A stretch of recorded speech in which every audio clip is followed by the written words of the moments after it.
Well, hello everyone. How did I get down in the bottom corner? Okay, anyway, we are here with another episode of Torn Theater on Racist Negativity.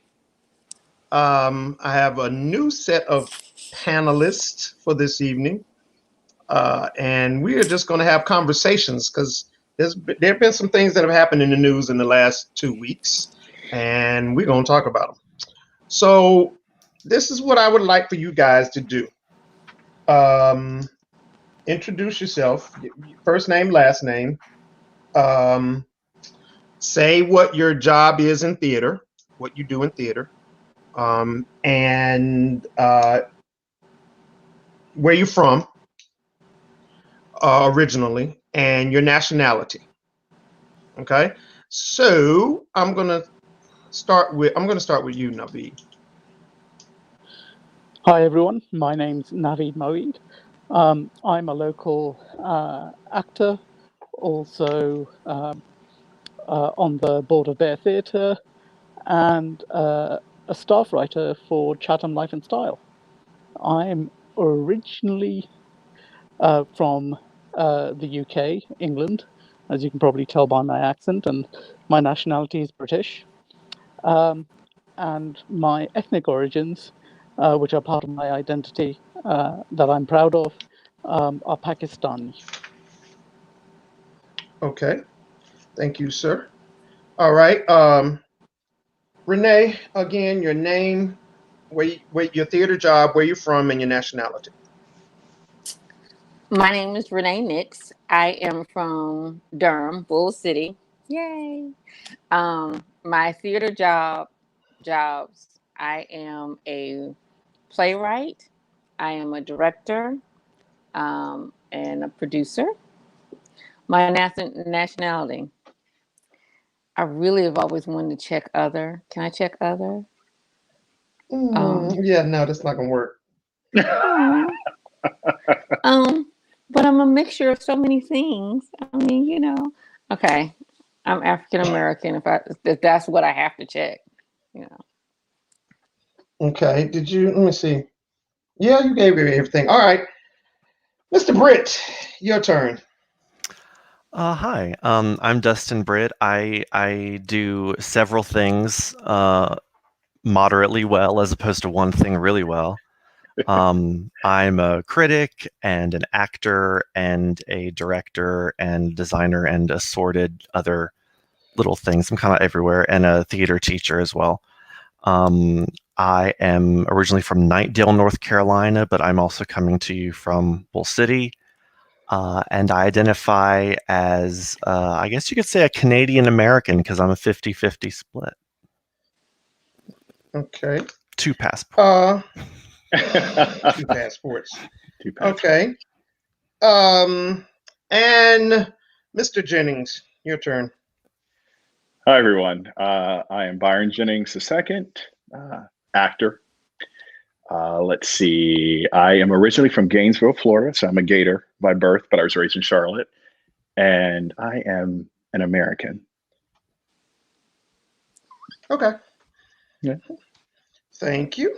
Okay, so he can go with American, but I can't be other. I asked you. You got to give me You got to give me something. Other has never been declared a nationality. Never, ever. When have you heard that be a nationality? Okay, but it's on the list. It's on the list. It's not. Okay. That don't mean it's right because it's on the list. Okay. All right. Hey, Shonda. Hey, Mama. My mom watches every week, y'all. Y'all wave at my mama. Say hey to my mama. Okay. Now, the reason why I asked you those questions, there was really only one that I really wanted to know, and that was the nationality. Every time we do Torn, we speak on that. Your nationality and your heritage are 2 different things. So now Naveed is not American born. He gave me British, which I was fine with, but then he came back and gave me his heritage. But technically, all I asked was nationality. Glad to know it, Naveed, because I didn't know it. But Renee, you put African in front of yours. That's not your that's not your nationality. That's your heritage. Dustin, you gave I'm me other. two. Do I have control of her mic? Somebody, please, Lord. Dustin, you gave me what you consider two, but I'm gonna explain that one in a minute.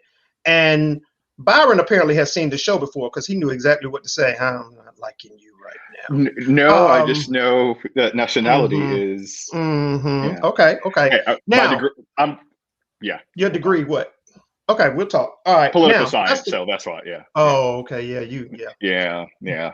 Dustin, you kind of said, okay, so nationality. That's what I consider nationality. And then I have a nephew who told me, he schooled me. He said, America is a continent, not a country. And generally, nationality is a country. We don't have anything that says United Statesians. We're so bougie as a whole that we have taken the name of this continent and claimed it for our country. Not only us, but the British and obviously the Canadian, because Dustin actually technically called himself an American because he said a Canadian American. Canada is in America. Mexico is in America. But it's our programming. And that's what we're going to speak on this evening. It's about the programming that we have in this country to think the way that we do. We are quick to want to be upset about the way we're being treated and the way our neighbors and others are being treated. But have we really looked at the programming that we've had over the past 500 years? And obviously, you guys just showed me with the programming. We're technically not Americans. I don't know what we are. Somebody from, well, yeah, we are Americans if you're calling continent. But somebody from Mexico is an American. Dustin is an American. He doesn't have to say it twice. So that's where we're going tonight. Now, Shonda said Byron's from Florida, and she's from Florida too. That's Shonda French. All right, y'all, I'm gonna be reading comments on the side now. We're not gonna get deep and serious and hurtful in feelings. We're gonna have a discussion. So in the news, what's going on today is talking about the trying to pass the stimulus. I don't remember anything else about it. I just want my $1,400. That's all I'm asking. The rest of it is okay. Yeah, raising minimum wage. Okay, fine. And then of course there's still some discussions about what happened on January 6th. Renee, I want to ask you your thoughts on what happened January 6th. Your honest first opinion thoughts. And to be honest with you, I'm not shocked that it happened. I'm really shocked that it happened on January 6th. I would have thought it would have happened November, whatever day they claimed, announced that Biden had won, to be honest with you. That's when I would have thought it would have happened. I'm not shocked that it happened. I'm not shocked that there were only 20 Capitol Police there that got ran over, to the point where the public, we're looking going, where's the Capitol Police? Where'd they go? Because, I mean, there was only like 20, 25 of them compared to when Black Lives Matter was marching and all of the National Guard was out. And every Capitol Police ever created was standing there. And they had no problem. Because I saw a picture of the Million Man March back in the 90s, the first one. There wasn't nobody running up into the Capitol. And Black Lives Matter, Million Black Man March, all had every reason in the world to go and attack the Capitol, but didn't. And the people who attacked the Capitol had no reason, but in their minds, they've been so programmed to the point where they thought that they needed to do this, and you're like, why? What Well, logic is this? let me ask you a question with that. Something you just said. Why do you say they had no reason?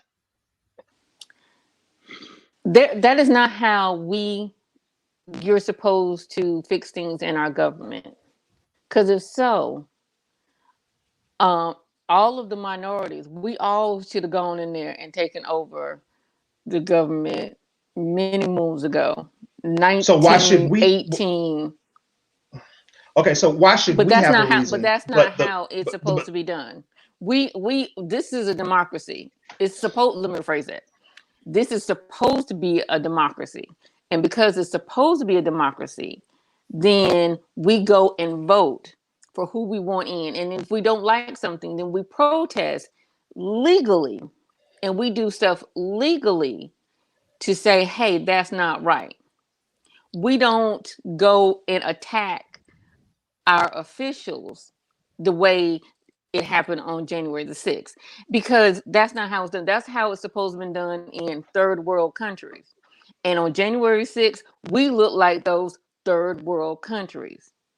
We were no better than all the things you see about I can't remember what country that took the president out recently, and she's locked up, and all the other people are locked up and stuff, and the military is on the streets, that's happening there. We're not supposed to look like that. We're supposed to be, us Americans, we're uppity. We're supposed to be flip the hair, better than that, but we're not. And we proved that we're not better than that on January the 6th. I mean, seriously, it was one of those moments where I watch a lot of movies. I'm a movie critic. That's my other side hustle. That called the the Free State of Jones with Matthew McConaughey, and some of the things that happened and how he was a Confederate soldier. His character was a Confederate soldier, and how he realized that fighting for the Confederacy was not benefiting him and his people, white people on his level. It wasn't benefiting them. There was no benefit for them because the Confederacy was actually only benefiting rich white men. And if all those people who stormed the Capitol on January 6th realized that what they were storming for was only benefiting rich white men again, how many of them would have really done that? Okay, thank you. Dustin, same question. Dustin, same question. Your thoughts? So I also was not shocked that it happened. Maybe shocked. Well, shocked isn't the word.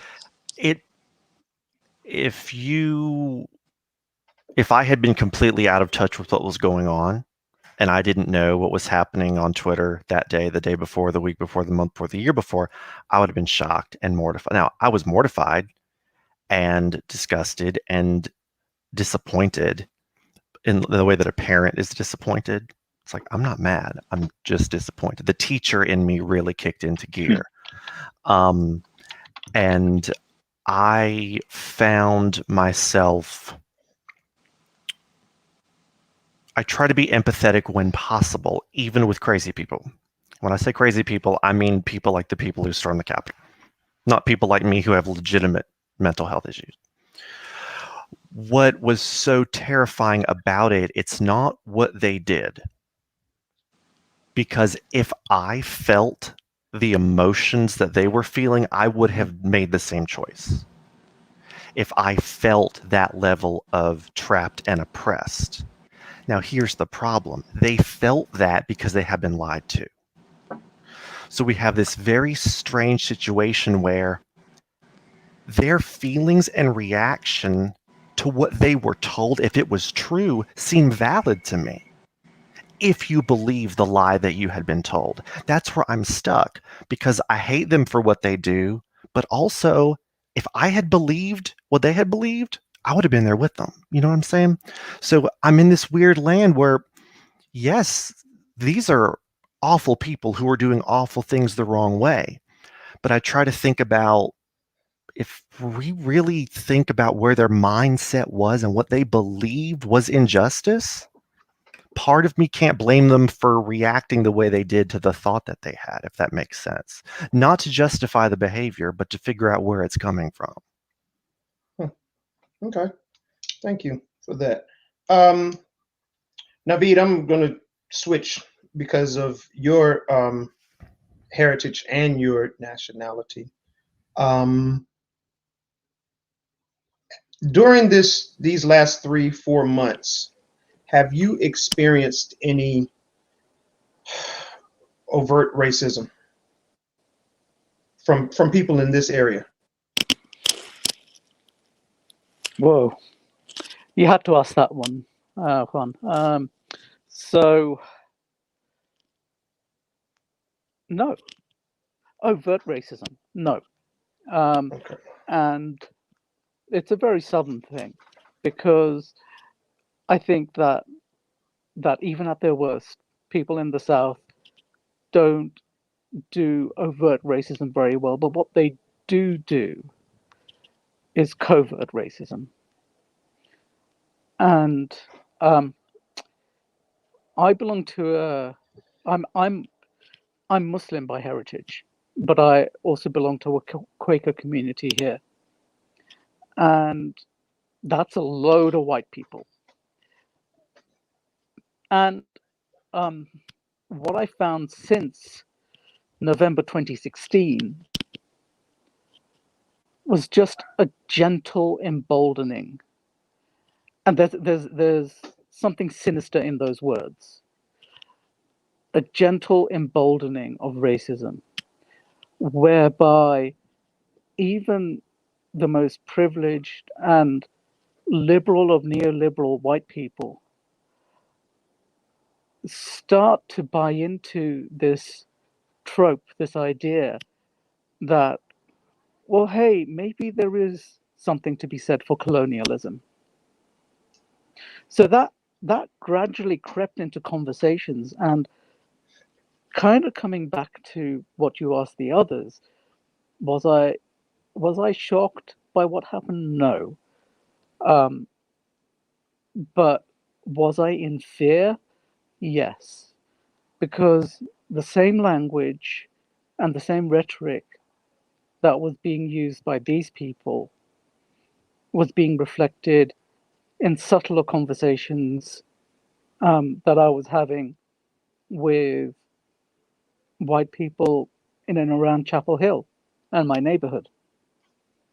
And it worried me, because it was exactly the type of conversations my parents had to face in the 60s when they came to England for the first time, and had to tolerate things like, oh, so what do your people do? Or could you tell us why Islam is such a violent religion? And so, yeah, not overt racism, but definitely the subtler kind. Okay. Thank you for that.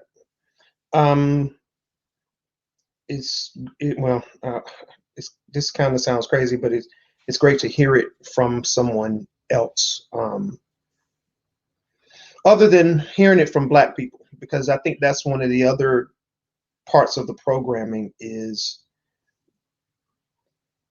they assume, and y'all, this is something that all Black folk know.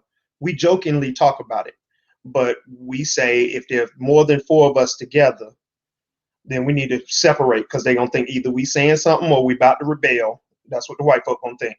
So I told Lauren when we started this, I said, I'm not doing an all Black panel, because the optics of it are already gonna look crazy. And I'm not doing it. The first thing they're gonna see when they see the poster is, oh yeah, they're getting ready to talk bad about every white person in the world. So I was like, no, I can't. And there's three up here now. So I couldn't even have one more. If I had one more, we'd have to do 2 different shows. But it's great to hear your point of view, which is very similar to what we feel and what we say. Byron, today Yes. is March the 4th. Yes. And on this one, I want you to be as real as possible. All right. How do you know what the thought was going to be for March the 4th? Are Do you I know what aware the of that? thought? Yeah, the thought No, in America. Okay, well, no. Americans originally inauguration was on March the 4th, up until I have no FDR. idea. Up until Ah, FDR. Up until FDR, from first one up until FDR. So what had been going around this country was on March 4th, Donald Trump was going to take his rightful place in the presidency. or as emperor, And yep, right? as Emperor Supreme forever and Right. ever. Amen. Um, so the security has been beefed up at the Capitol. And the fence, they are talking about making those fences permanent around the Yeah, Capitol. or at least 2 more months. Yeah. Oh no, 2 more Oh, months is pretty much guaranteed. They want to do it permanently. excuse me. They Yeah. want the National Guard to stay for an additional 2 months. Yeah, the National Guard, they want to Yeah. stay 2 months. They want the fence permanently. Yeah. You're now that what I just told you, this whole March 4th thing, and what are your just your thoughts on that? They don't have to be anything specific. Just your thoughts on Sure. the whole thing. So I saw an interesting meme earlier this morning that says this is the only date of the year that tells you to actually do something, right? March 4th. And I thought that was really interesting because you can take that and do a variety of things with it, hopefully something positive, right? I think when the meme was created, it was about marching forth towards seizing your own power. And I'm not meaning the sort of egomaniacal kind of power or the dictatorial kind, but also standing in your power and moving towards something positive, right? It's been a lot. It's been a lot. I want to sort of piggyback, if I may, on 2 things that Renee and Dustin said. You know, Renee mentioned that this is not the way things are supposed to be done, right? And Dustin said something about basically trying to reconcile the two feelings and the thoughts you have, right? About I kind of understand why, or trying to understand, putting logic behind why, but also being repulsed by it. I heard Ta-Nehisi Coates on a podcast say something that I thought was really profound, and it was that he said, "Hey, if you've been told basically for the past 13 years, right? First, it starts with the birther argument, right? You've been told that there is an imposter, someone who doesn't have birthright citizenship in the White House. So you've been fed that for 8 years, right? And I think people forget that in the 2016 election, even though Trump won, what did he say? Those 3 million votes that Hillary won by were what? Stolen. So even though the man had won the office, at least by the electoral vote, in 2016, he was still continuing to plant the seeds of it being a stolen election, even though he had won, right? Fast forward to 2020, and he lost both in the electoral college vote and in the popular vote. And what does he allege again?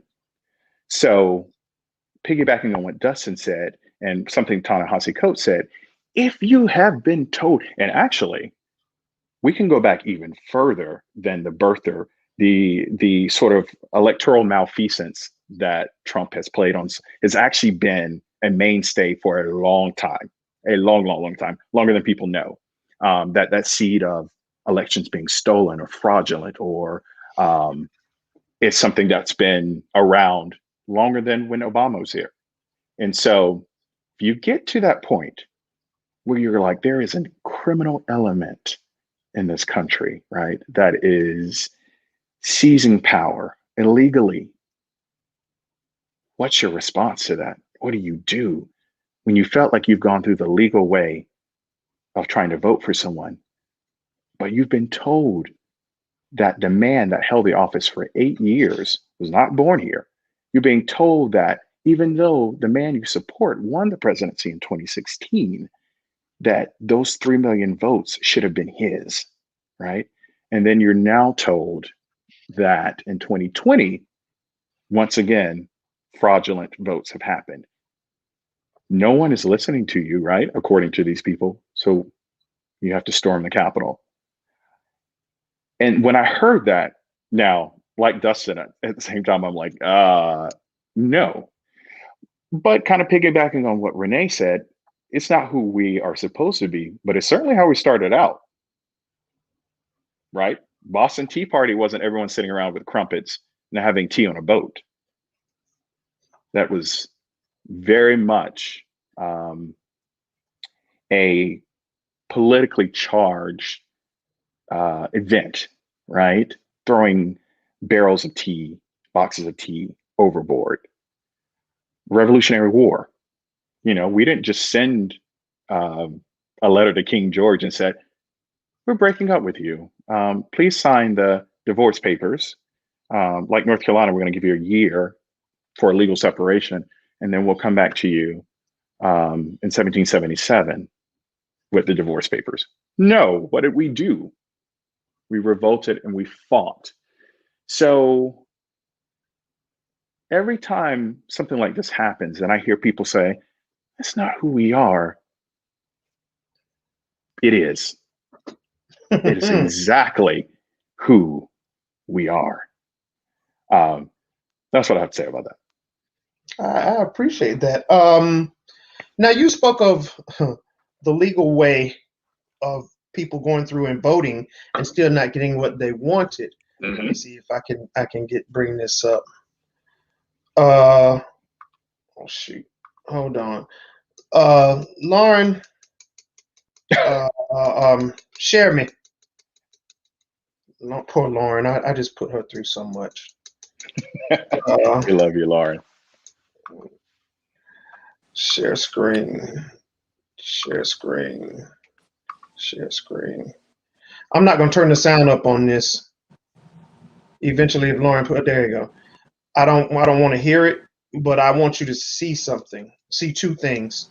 Sorry that, it's TikTok. You got to let it play. You can't fast forward or rewind it. Come on, woman. Stop crying and playing and start over again. I thought I stopped it, y'all. I apologize for all that. But while I'm waiting, so do you see that? But you can barely see it, but do you see that man? He's obviously at the Capitol. I don't really care if you see his face or not. He's at the Capitol, and he was there. This is a January 6th picture, and he has been arrested. I'll hold your hand up again, woman. Give me the other picture. Come on. There you go. That's him. Now, he was at the Capitol on January 6th saying that Trump won and Trump should have been in office. Do you know this man did not vote at all?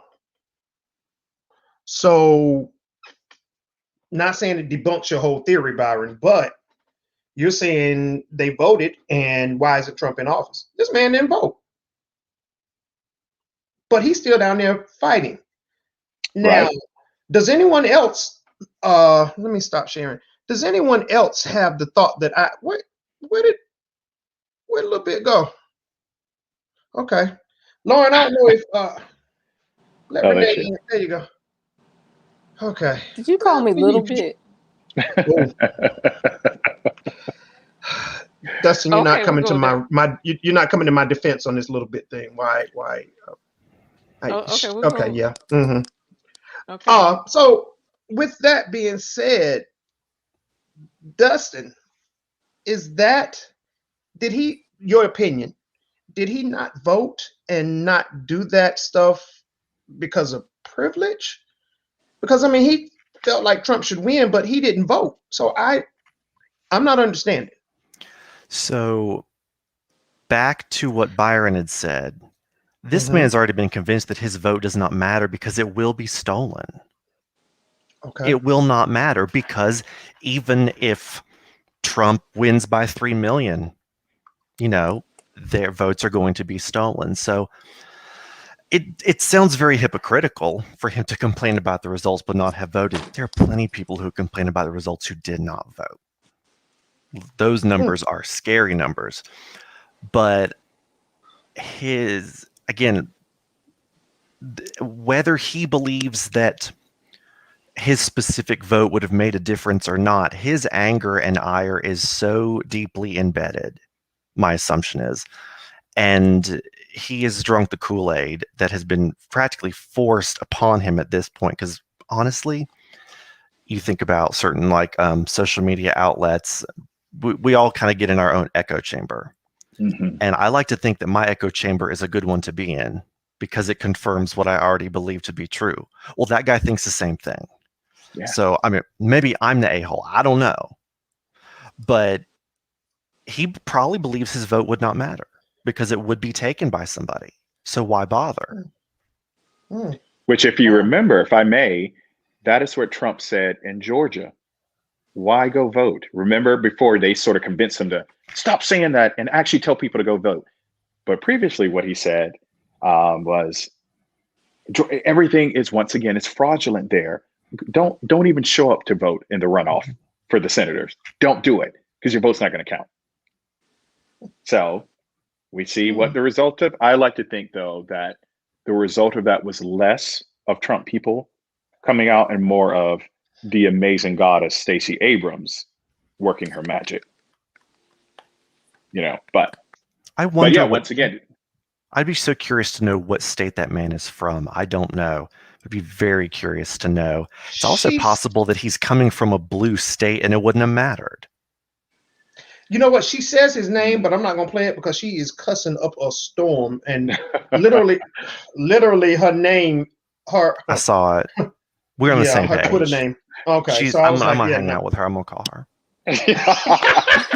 I'll make sure y'all get that later.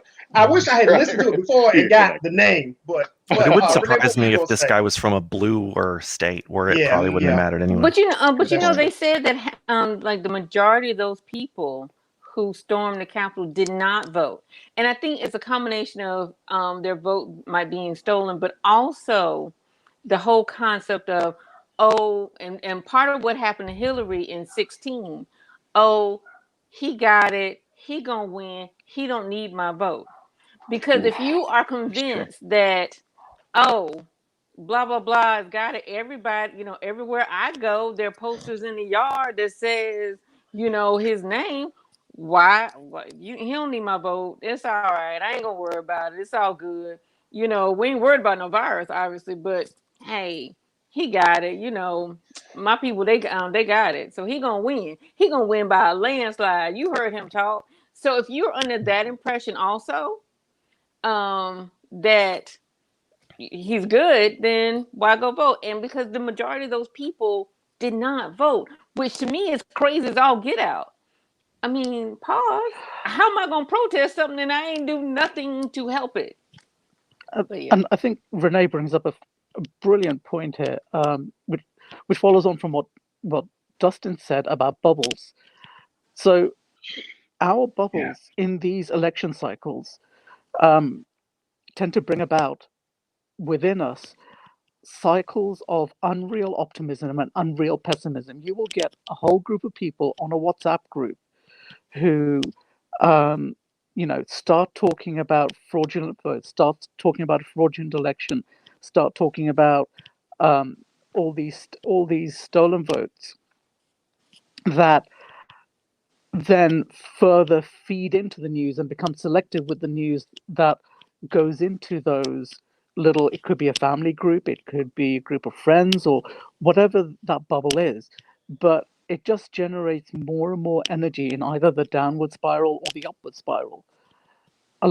I've listened to quite a few podcasts around what was happening.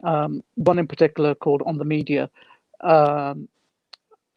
which did a very deep dive into what was going on in the chat rooms for the alt-right just before January the 6th. And a lot of it was beyond QAnon, if you can believe that. It was, the conspiracy theories getting so wildly out of control that I think coming back to your original question at the beginning, Juan, that's why maybe it wasn't such a surprise that what happened on January the 6th actually happened, because people get so embedded into that cycle of pessimism, and they pull their whole group down with them. So you end up with a whole group thinking along the same lines that this isn't working. We have to do something about this. This is something that was ours. That's the first fallacy, that this was ours, that it belongs to a particular group. And the second fallacy, that we have to go do something about it, potentially violently. I think something you said just then, Naveed, that I think is so brilliant, and I hadn't really thought about these 2 points together, is to argue that something's been stolen must mean you believe it belonged to you to begin with. And I hadn't really put those 2 thoughts together till you mentioned that. So you have to start from it belongs to me, well, it's the capital P privilege, for it to be stolen without my permission. So yeah, the whole it's been stolen from me, there's a whole scarier part that comes before that, which is that it's your birthright. Well, you know, when anybody, go ahead. oh, Go ahead. when people are yelling at Native Americans, telling them to go back home, and you know the Native Americans will have their head tossed to the side, like, pause. This is home. This is where I'm from. Like, you are the visitors, the aliens on my land. Excuse you. Which I always thought was interesting. But I don't know if any of y'all ever watched the show Designated Survivor. It was on ABC for a couple of years. Yeah. Love that show. But okay, so I have to be honest with you. January 6th, when all of that went down, I just had like a wave of fear that for Biden's first inaugural address, I mean, not inaugural address, State of the Union address, they need to do an extra sweep, because I really don't want them to blow up that building. You know, I mean, I know it sounds crazy. I know it was a television show, blah, blah, blah. But it doesn't sound crazy. That's the thing. Yeah. But there was a movie where some planes went to a building. Does that sound familiar to you? You know, I mean, you know, there's been a movie about a virus that went rampant and was killing a whole bunch of people. Does that sound familiar to you? I mean, you know, so, and I know we're not the only ones that watched the show. It was a really good show. It's that show. But anyway, you know, just that whole fear that, yeah, you know, they are crazy, but they're kind of slightly genius crazy. And I would be a little concerned. I think that he needs to do that address from the White House, and everybody needs to stay home and watch.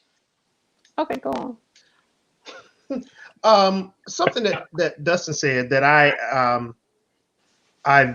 thought, and I always thought, and it kind of ties everything together. So when I hear someone say, this is not us, and I think of the whole privilege thing, and I don't necessarily think of the privilege thing as a white or black thing. I think of it as what you said, Byron, and again what you said, Dustin, and that is the Civil War was fought because it belonged to people. People belonged to certain people, so they were fighting to get them back. You know, World War I, we belonged to be ahead. World War II, yeah, Pearl Harbor was bombed, but we belonged to be ahead. We went to Korea and Vietnam. Why? What? Technically, why? And they were draws. They were both a draw. But we belong to be. We're supposed to be. And so, looking at January 6th, I looked at the TV and said, "Oh yeah, there's a possibility and an opportunity." Oh, they were already. We gave you a black president. What more do you want? Now you want something other. Now you want something else. There's your minority. We gave that to you. We allowed you to have that for a little bit of time. We weren't going to give you Hillary too. And now you want to put another woman, a black and Asian woman, black, Asian, and woman. Now you want to put that in the office? because they all expect Biden to die any day now. And, you know who's the president at that point. No, we're not giving you all of that. We're just not going to do that. And we've got to fight about it. And so different subject, and we're kind of I'm kind of talking news more so than racism, but it's all tied together somehow. Isn't that interesting? Isn't that interesting? But this one is not. Yeah, this one is. If y'all can find a way to tie this one to racism, Naveed, talk to me about Texas. It's big and it's in the Southwest. Sometimes I don't like actors and theater people. Sorry. No, you're good. So actually, I'm really glad you asked that question, Juan, because there is a parallel there to a certain type of arrogance. Hubris. Thank you for that, Byron. Yeah, that is really prevalent on the right, which is, it can't happen to us, and even if it does, we are perfectly positioned as individuals to cope with it. It's this complete abandonment of the social contract in favor of the fact that that capitalism will endure and will be the overwhelming and overcoming reason for everything. And look what it's done. The fact that here's the biggest thing for me in Texas. It was people getting $17,000 electric bills because of the way that their electricity grid was structured based on deregulation. So Texas deregulated, in their capitalist drive, deregulated the power grid, let power companies run wild. Of course, they gave cheap electricity to everyone, and then all of a sudden, when this thing hits and market forces go through the roof, what happens? They can just hike up the price of electricity instantly. And who suffers? It is those at the margins of society. And that's a really disingenuous term, because when you think of margins of society, you think, oh, it's a few people on the periphery. No, the margins of society are a large number of people that are less privileged, that are less able, and that are immediately hit by these things. So largely Black and Hispanic communities in places like Houston and Dallas have been badly affected by what's been going on in Texas. And then don't even get me started on Ted Cruz. I think somebody more eloquent on this call can wax lyrical about that.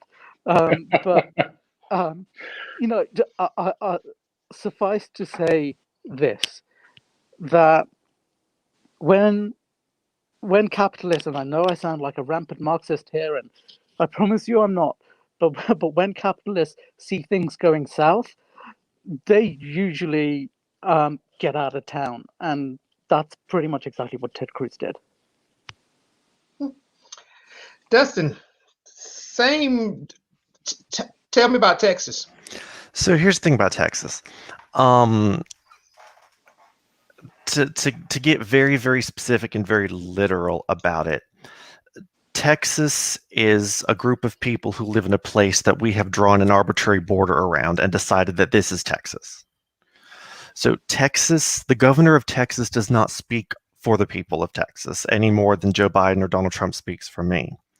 So I think when we talk about Texas, we have to keep in mind that the people of Texas are not of one mind. They are not of one party. They are not of one class. They are not of one religion. There are some of the most liberal people of the nation are in Texas. There are many, many Democratic voters in Texas, many people of color in Texas. So like when Keith Olbermann said what he said a couple days ago, which was basically, well, if y'all aren't going to wear masks, you shouldn't be allowed to get the vaccine. As though the governor of Texas making that decision, the people should have to answer for that decision.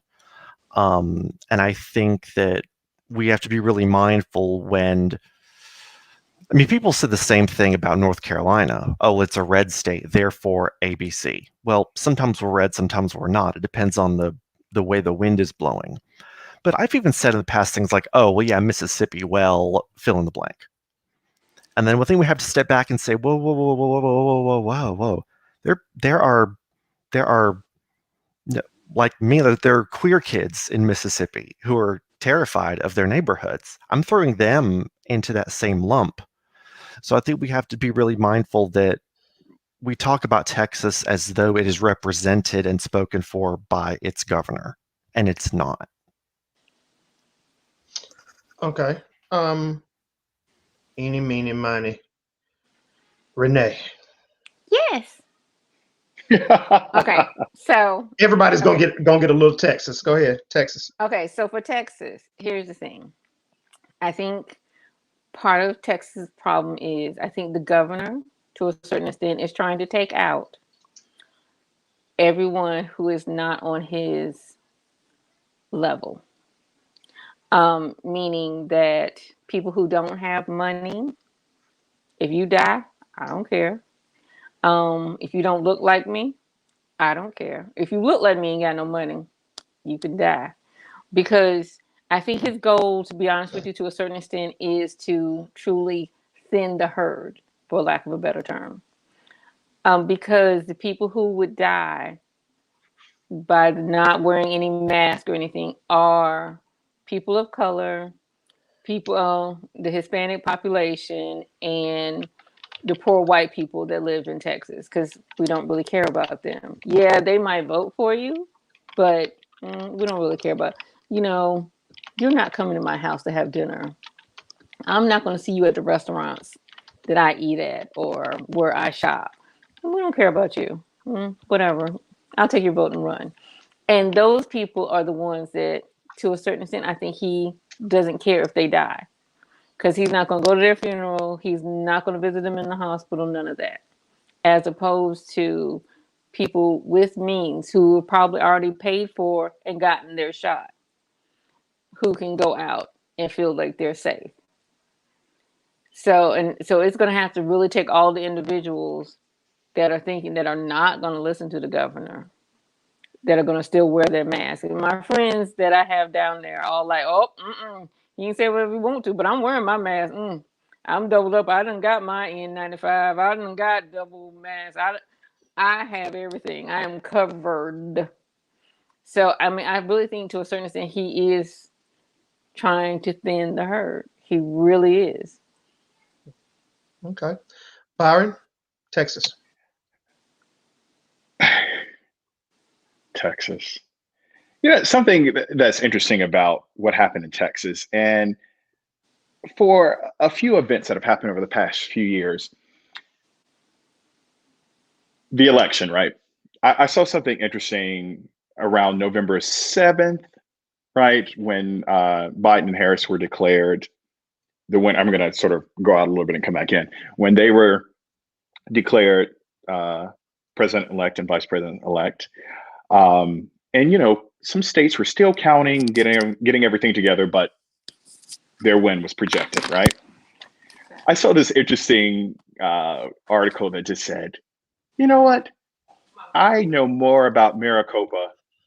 I know more about every major county in every state than I ever thought I would. Prior to this election, probably a lot of people, if you said Maricopa County, they couldn't even tell you what state, right? And I find that with what has happened in Texas, there's a lot of, how does a grid work, right? I think about Hurricane Katrina. Who knew about levees before all of this? The structure of them. We're in this age now where, unfortunately and fortunately, these massive events are teaching us about things that we really should know about to begin with. right? You need to know how elections are set up in your respective state. You should know about, you shouldn't have to know every sort of technical thing about a grid, but Texas and all of its mighty hubris and power, I'm on this you know, show they said, called Torn. Hold on. Let me get her straight soon as she put her headphones on. Renee, Yes. if you're gonna talk to people in the house, mute yourself first. Sorry. Go ahead, Byron. Welcome back, Renee. No, I just not that you have to know everything about a grid, but it is fascinating to say, okay, Texas decided, and for people who don't know, if power comes interstate wise, it gets regulated by the federal government. So Texas decided we're going to do everything in house. That way we can't be regulated. Because had they been connected to, and the thing, I'm sorry, I'm going to just pass this on to everyone. There are 3 grids: East or West, East, and Texas. All right. If Texas had been hooked up to either of the other grids, Arizona could have given energy. They said, so you sacrifice your people for the independence that you think they want. And so I love what you said about it's not, we have to make sure that we separate the person in power from the people. Because if everyone understood that, they probably would have said, what are you doing? We need to be hooked up so that to the national grid. So if anything happens like this, we wouldn't have an 11-year-old who goes to sleep when his mother kisses him and dies of hypothermia overnight. That is criminal. That should not happen ever, as much as we can help it, right? If you're stranded in a tundra or something, that's a different story. But if you're in a place where you know that simply connecting to a national grid, and I am so simplifying it, but that is really the foundation of it, could save 29 million people. Why wouldn't you do that? But you decide that we're Texas and everything is done and big in Texas, and we're not going to, we're going to be our own country without saying we're our own country. That is criminal. And once again, I saw, I think today, where the head of the Utilities Commission has been fired. But that's what we do in the other events like this, right? We take out the middle person, but all of that is top down, right? Trickle down. So we know where the power to say we can hook up to other grids, we can weatherproof our transformers like we've been told. Now, the other thing about that too is, right, that would cause energy bills to go up. And something like what happened in Texas, that cold snap, there's like a 0.02% chance of that happening. So I do understand that if you go to your constituents and you say, well, it's been recommended that we weatherproof this, but it is going to raise your rates. And then your constituents say, but what's the chance of that happening? Well, 0.02%. I can understand that there could be some pushback. But also what you have to do is say, but if that 0.02% happens, this happens. But if you have people, same thing with a mask mandate, right? If you have people saying, take off the masks and everything is open, and you see your leaders, the people that you trust, right? That you, at least you try to put trust in doing that. It's a top down, it's a trickle down, which is why when everything, March 16th, the day the world stopped, we didn't have effective leadership telling us how to move forward. Hey, states, you're on your own. What? Texas. Micro. Go ahead, Dustin. I want to add to that and remind us all that this is also a state whose government consistently wants to become a separate country. and to secede, forgetting that you immediately lose access to the United States military and our currency and our education system. They very quickly seem to forget that with great power comes great responsibility. Love it. Yes. And Yeah, you know what? Spider-Man. That is the reason why I asked you. I just said one word to you guys, and that was Texas, because there's a pattern. You know, they wanted to become their own country hundreds of years ago. They were trying to get out of the Union and not be a part of the United States. And then they have this disaster because they had their own grid, as Byron said, and they weren't taking power from anybody because there ain't a cold chance in hell that we're gonna get 2+ feet of snow. Well, apparently hell is cold right now. And then the governor turns around and says, we're going to open everything up 100% and you ain't got to wear a mask. And I don't care what the United States says. But Dusty, you brought it all back home. Okay, well, you know what? I wish we could just put a dome over Texas. All y'all that want to come on this side, come on. The rest of y'all stay in there. But the part about it is it's a government thing. And where I relate that to some racism that goes on around here is instead of listening to the people, you think for the people. And Texas thinks for the people. Well, this is what they want. And Byron, I know what you're saying about them telling the people about, it's only a 0.2%. I don't even think they told them. I think the big wigs decided they were going to do what they were going to do because it helped put money in their pockets. And that's why 5 board members and the CEO of their power grids, the CEO has been fired and 5 board members quit. That is the reason, because they were lining the governor's pockets, and they probably have been for ages, including Mr. former President Bush. So that is the reason why I introduced it without even asking a full question. I just wanted to know what everybody thought. And it's like everybody started kind of started differently. Some started with the power and the storm. Some started with this opening back up. And then we're not even going to talk about Mississippi. Yes, I said the Mississippi, because Mississippi's talking about doing it too. And it's like, They are doing it. This? Okay, well, what is that? I'm like, what is the Mississippi doing?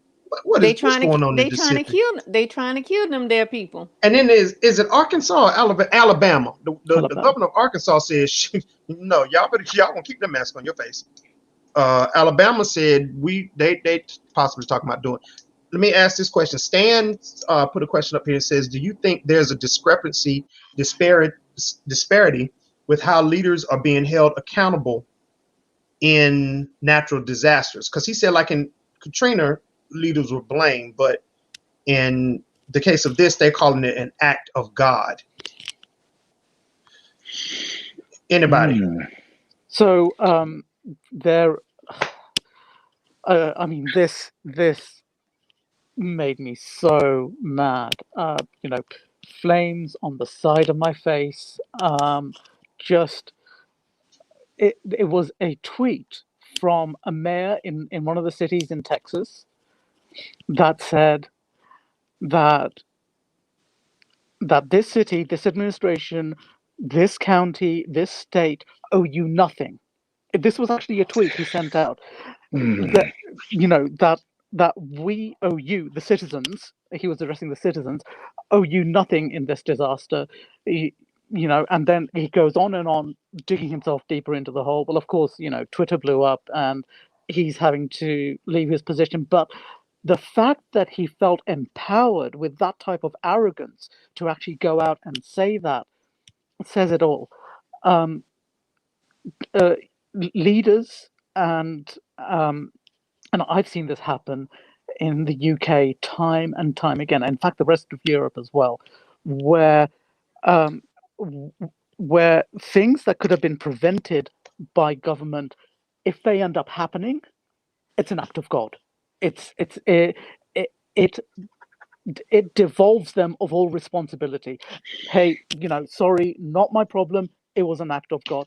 And this devolution of responsibility is something that they then compound onto us. It's like, well, hey, you guys wanted a freer system. You guys wanted, less regulation. It wasn't us.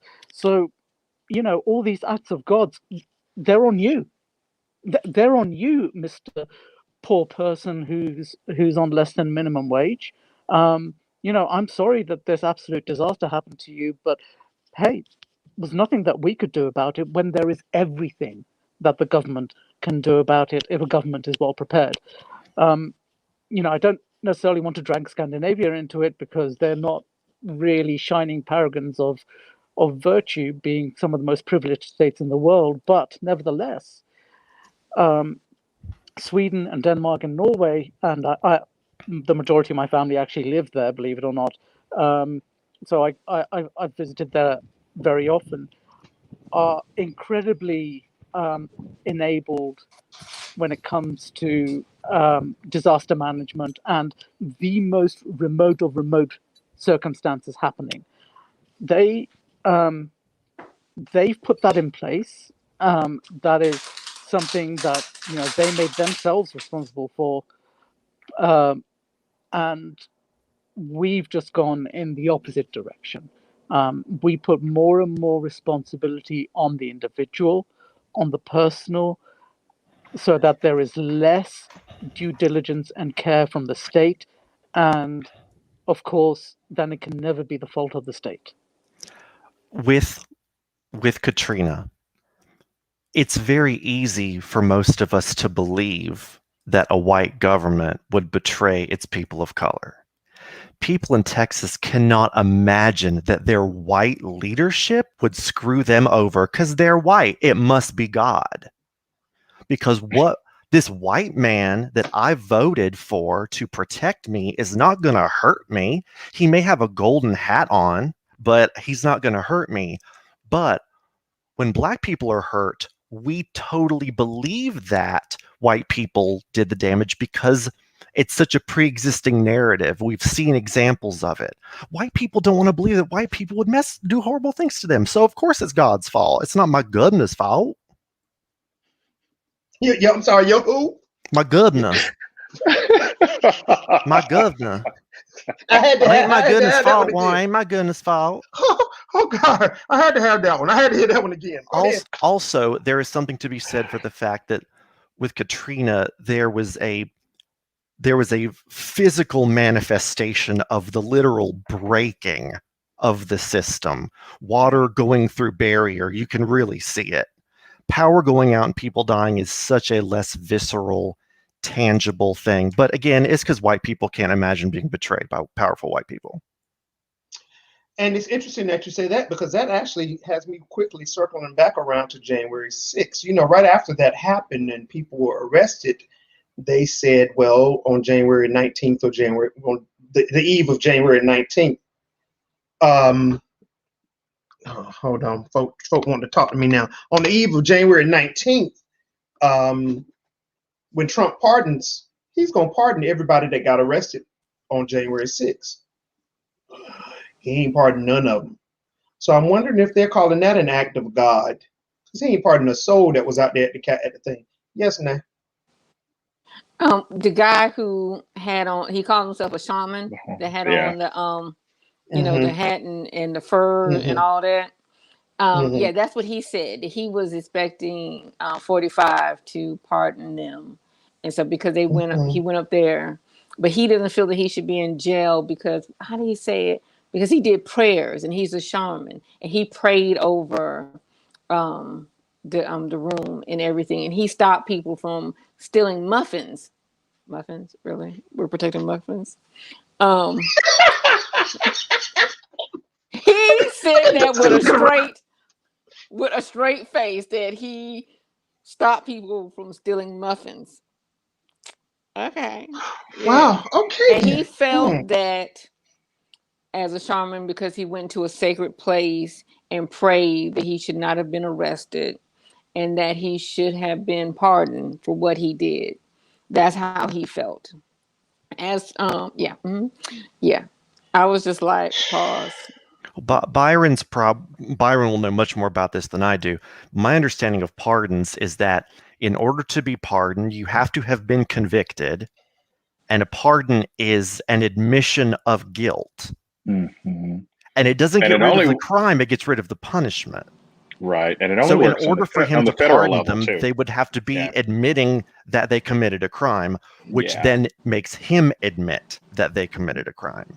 So I think it was just easier for him to say, you know. Yeah. Now, had Instead, he been reelected, he would have probably pardoned those people.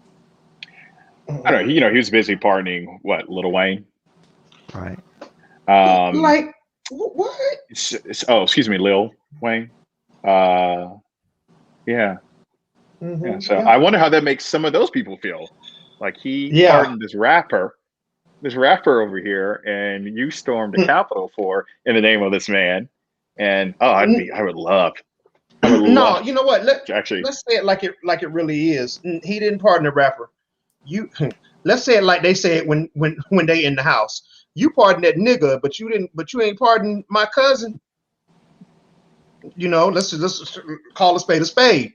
No, we ain't up here to play games. It's the truth. We also this is also one really rich man pardoning another really rich man. Mm-hmm. So race is part of it, but also rich people looking out for rich people. Absolutely. That's why Kanye is hanging out. Because they donating money. Lil Wayne has gone up and said, I don't believe racism exists. That's because you paying everybody that's racist to do what it is you want them to do. So wait a minute, Sean. Y'all, hold on. Shonda asked, "Were the muffins they blueberry or bran?"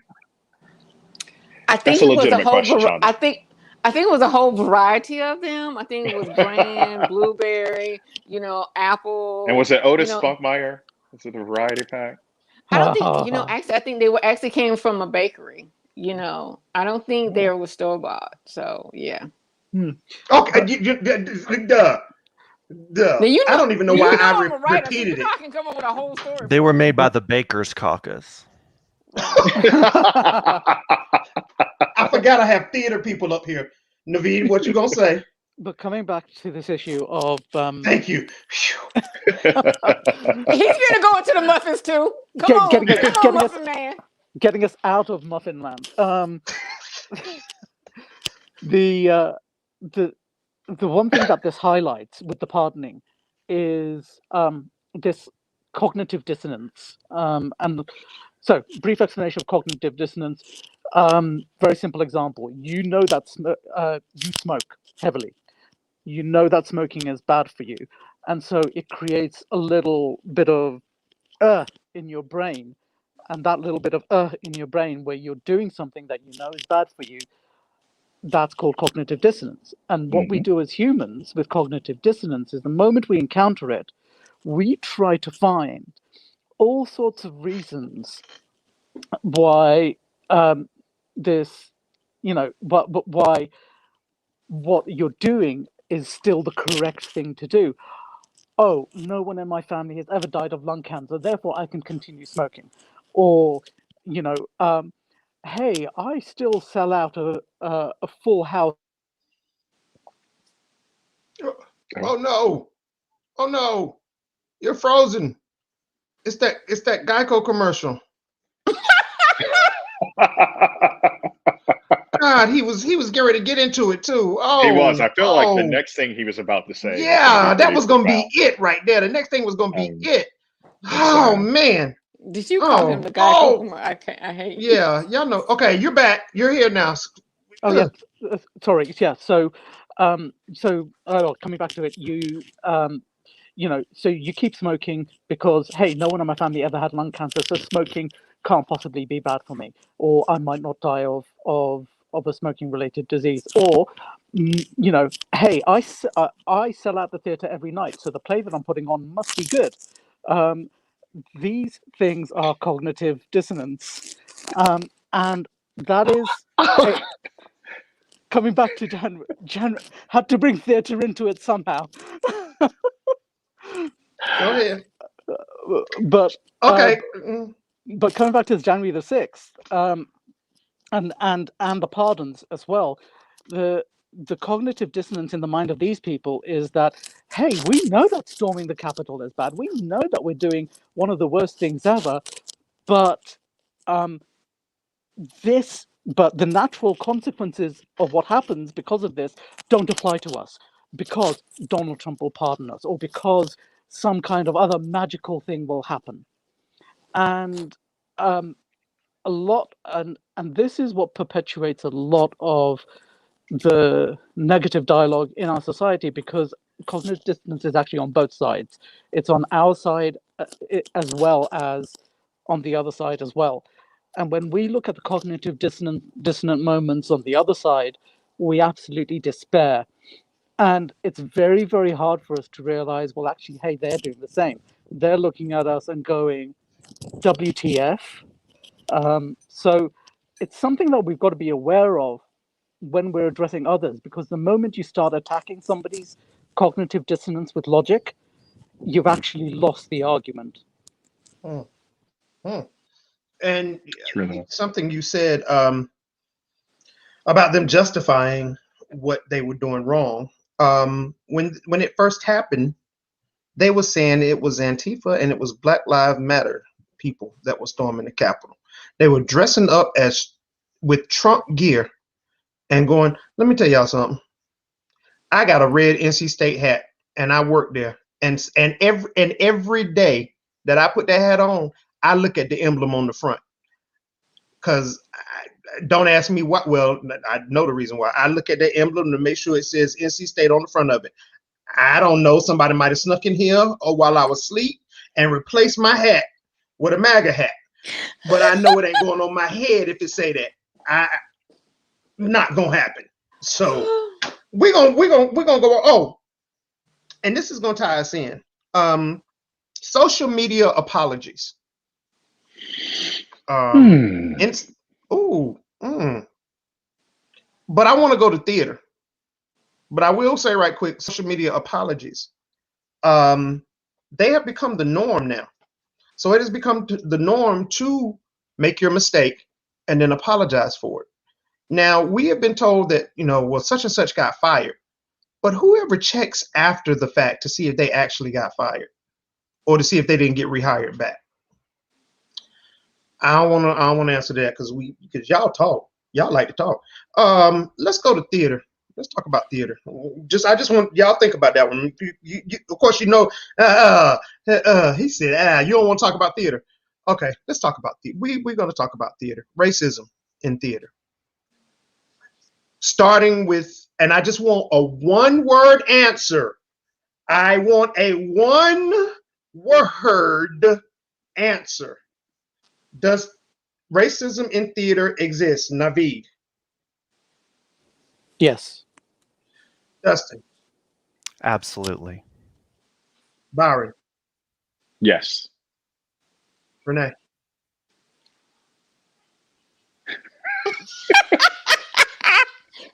Yes. Thank you, Lord. You do miracles. Okay. From everybody. Okay.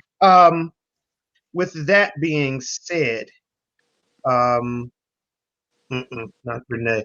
Byron, why do you think it exists in theater? Because it exists, period.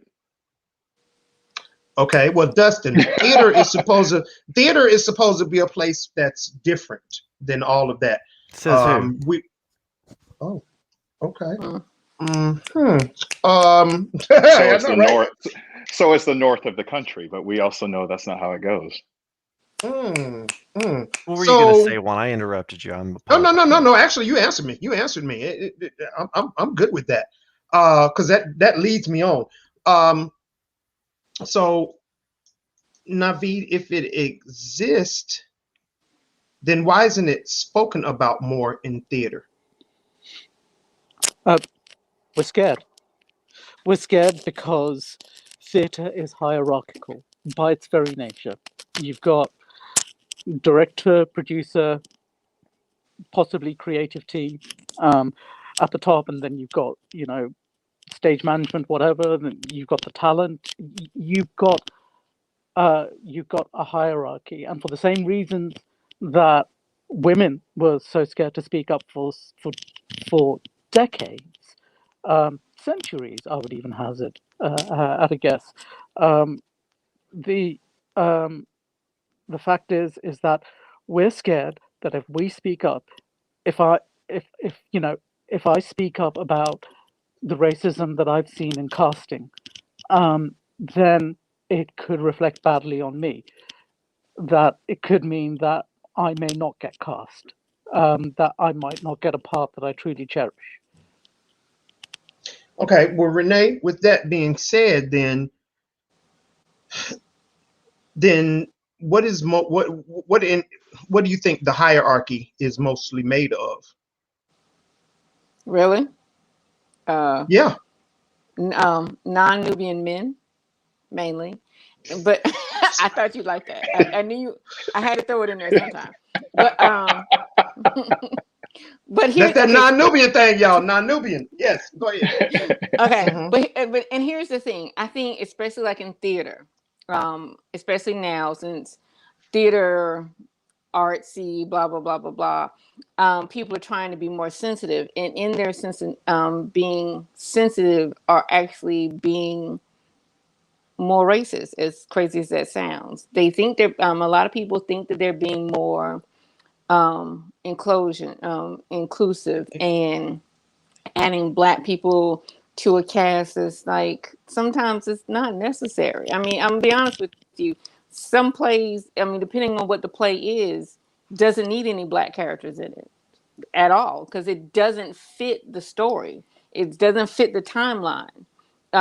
There was, I remember reading a couple of weeks ago the story about people complaining about the movie Grease, from from the end of the 70s, and complaining about there were no black people in it. Well, okay, it's the 50s in the United States. Black kids didn't go to school with white kids, period. So we weren't there.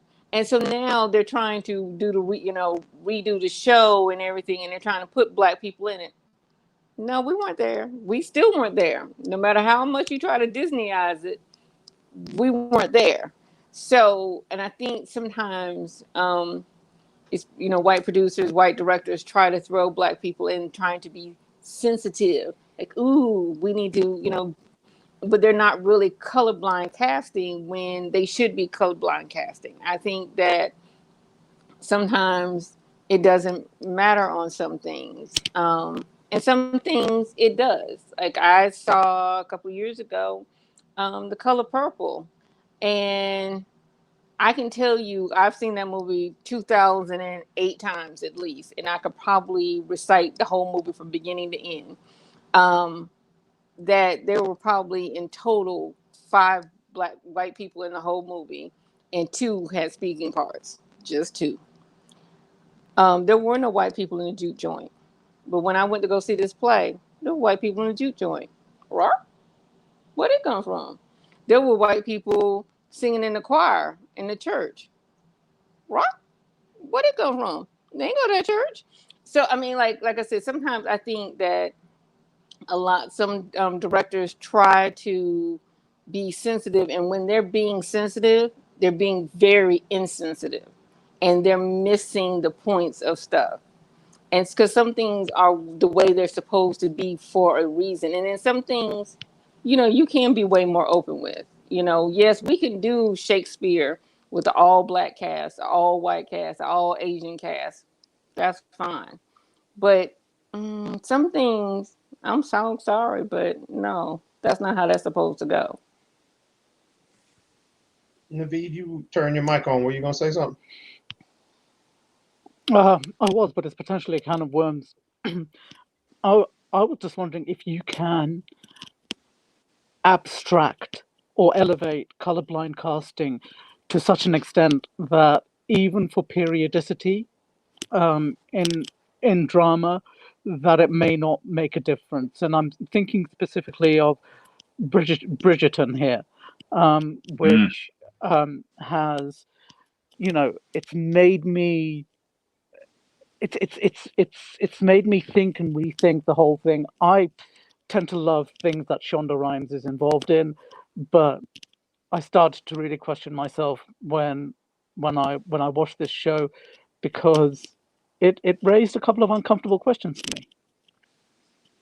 Well, can I say something Well, about that? She actually said they actually talked about it because they talked to the lead actress. I can't remember her name, but black woman plays the queen, and she was saying that one of the things is that they actually even mentioned it in there that that there were no black people in the room or people of color, Negroes in the room. That you have to do stuff. You have to be better. And so their purpose is by putting the black people in positions that they are in, and but actually mentioning it. And so it's not hidden like a lot of times it is. It's like not mentioned, but they're actually putting it out so that the audience is a part of it. And so they're like, oh yeah, that's a good point. Because there is a question about that queen, whether she was really a woman of color Yeah. or not. So there's still like a lot of going back and forth. And looking at her pictures, you're like, yeah, she was colored. But she's passing. But yeah, so the fact that they actually mention it and bring it in there should make people feel a little bit more like, okay, I can rock with this, as opposed to some things where you're just like, that does not fit worth nothing. And I guess Grease really sticks in my head because I'm just like, it's the 50s. The little black girl that tried to go to school was harassed. So yeah, let's not put her in there. Dustin? Oh, go ahead, Naveed. Go ahead, No, Naveed. I was just Right. clarifying in my mind what Renee was saying, which is that, so that they have frameworked it, or they have set up the framework so that it's believable. Mm-hmm. Mm. Which is Okay, good. I mean, Dustin? because I think more should do more. If you're going to do it, then do it and set it up correctly. But some things don't need to be blind. I mean, depending on the work. If the work is open to it, then fine. But if the work is supposed to be, if this story is set in Ireland in 1822, I do not need to see a black person there. I saw Frozen 2 and I had a question. Why is this black man in this movie? He would not be there. That makes no sense at all. But so I mean, you have to figure out how to frame it so it fits in. Okay, Dustin? The core problem is in all of these scenarios, these decisions are being made by white men. We don't have to worry about colorblind casting if the people in charge are people of color. The problem is we are spending all of our time trying to teach white people how to act woke and teaching white people how to pretend that they're not part of a white supremacist establishment so they can save face and sleep at night and get their grant money. The way to solve this is to give black artists money to create their art, period. Don't cast black actors in my show, or I'm going to include my one annual black author so my theater company looks like it's doing its job. No. I need to make sure that black artists are being funded and left the hell alone to do their work. And then they can decide what are the stories to be told.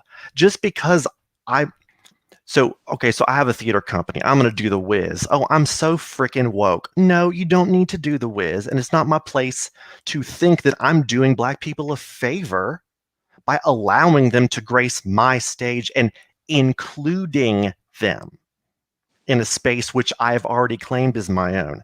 Inclusion only works if you've already claimed the space and you're allowing people through permission to come into your space. People need to have the resources to build their own space.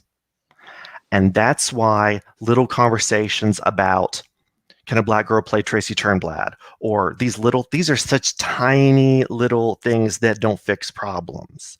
The problem is that white people have the money to make theater, and black people don't have the money to make theater. So as long as that happens, white people get to dictate who, when, and how black people participate in the arts. And just think, it's not just Black people. I mean, just think about the whole Hispanic community. I Oh, mean, when sure. was the last time you even saw a Hispanic play? Or Asian people and them poor little Native Americans, like who, what, where? You Yeah, I know, mean, personally, mhm. yeah, I mean, Go ahead, I I Nate. would mean, you're Middle Eastern. You know, Middle Eastern people, like, I would love to see more, you know, 45 to 50-year-old Pakistanis in lead roles. Is there a play with Pakistani in the lead role? Is there one written for that? Let alone trying to give one that trying to give it and it's not written for it. But have you ever seen one that's written for you? There's a number of British plays that do have that. So yes, No American plays though. not that I'm aware of. No. Okay, thank you. Hmm. Okay. Wow. So tell me this. And I'm trying to put this without actually saying what I want you to respond to. So when George Floyd happened, which is one of the reasons why this show exists, statements were put out by theaters. Now, you guys have already told me that the hierarchy of the theater is white men. So statements were put out, and all the statements said the same thing. We stand with Black Lives Matter. We support Black Lives Matter. We are against racism, and anyone that comes in here, you can't be racist and blah, blah, blah, blah, blah. 6 or 7 of them started to look like the same thing.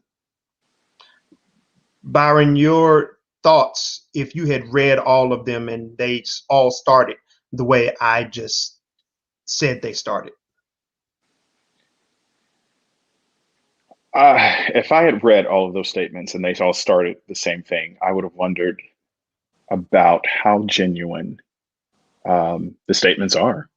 I would wonder if it's just a cut and paste job, and if it's just performative, right? Like the black square on June 2nd on Instagram, and then it's back to business as normal the rest of the postings, right?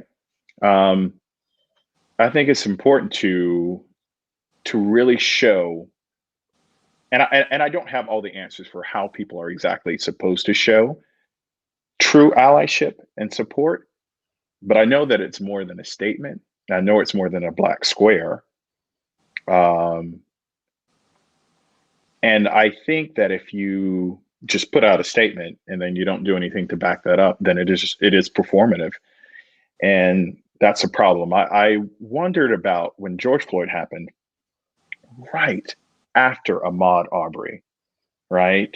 And of course, right, right after years of this, right? I just did a one-man show about Michael Brown shooting in Ferguson in 2014. I wondered how, if the groundswell of support would be a groundswell or a trickle or a little drop in the bucket. And I've been encouraged, right, to see, like in Germany, right, to see the sheer amount of people who are marching in honor of George Floyd's murder. Oh, by the way, George Floyd. George Floyd's not on trial. You're hearing a lot of things where people say George Floyd's trial is coming up. No, that's not what's going on. So I just want to say that. The reason why I'm going with this is because he's not the one on trial. It's the officer, but it's being stated as George Floyd's trial. That's coming up. The officer, it's George Floyd's trial. No, the man never got a chance to get to the point where a trial would be needed, which is the whole reason we're here. So I just want to say that because that is something I'm seeing a lot of. And I think that's coming up in a few months. So, and being in the legal profession, we just want to make sure But yeah, I think it's important to have conversations like we're having now, but we can't be the only ones having them. And there has to be, and like I said, I don't have all of the answers about how you show true allyship. I know you should listen. That's first and foremost. And I always go, when things like this happen and people step up and say, I support this, I always think about NGOs and organizations that go into communities, right?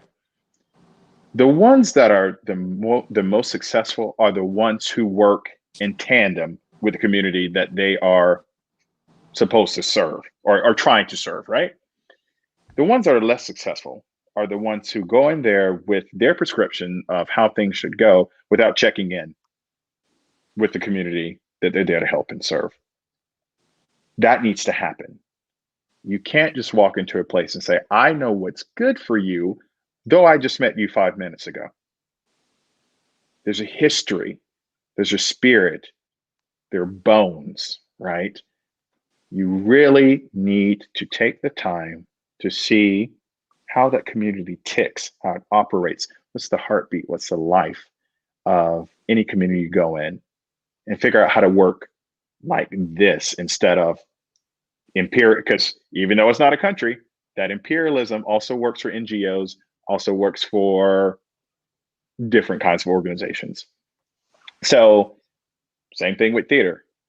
Ask communities what they need. What kind of theater would they like to see? What are the stories that they haven't been told that they'd love to see up there? Whether it's Asian stories, whether it's Native American stories, Black stories, Latino, Hispanic stories. But don't prescribe. That's how I feel about that. You know, Okay. you went straight into Ruben, right, Byron? I probably did. Look, playing those Sorry, that's a characters character for from 2 a months, play I he guess. just play he just did called Until the Flood. A character named Ruben has like a similar conversation with two other people. Yeah. I felt Ruben coming out from you. Yay. He had good stuff to say though, so. He did. Dustin, Because now, say my line. I'm a black man. Okay, sorry. say her line before I knock her out. Go ahead, say her line. No. Go ahead. Dustin, and you may not have the answers to this. What would you tell a theater that would come to you as you are now, as a white man? Because, well, let's just be truthful and face it. There's a different atmosphere when there is a room full of white people, even in theater, and one of us walks in. Mm-hmm. It changes, and it's obvious.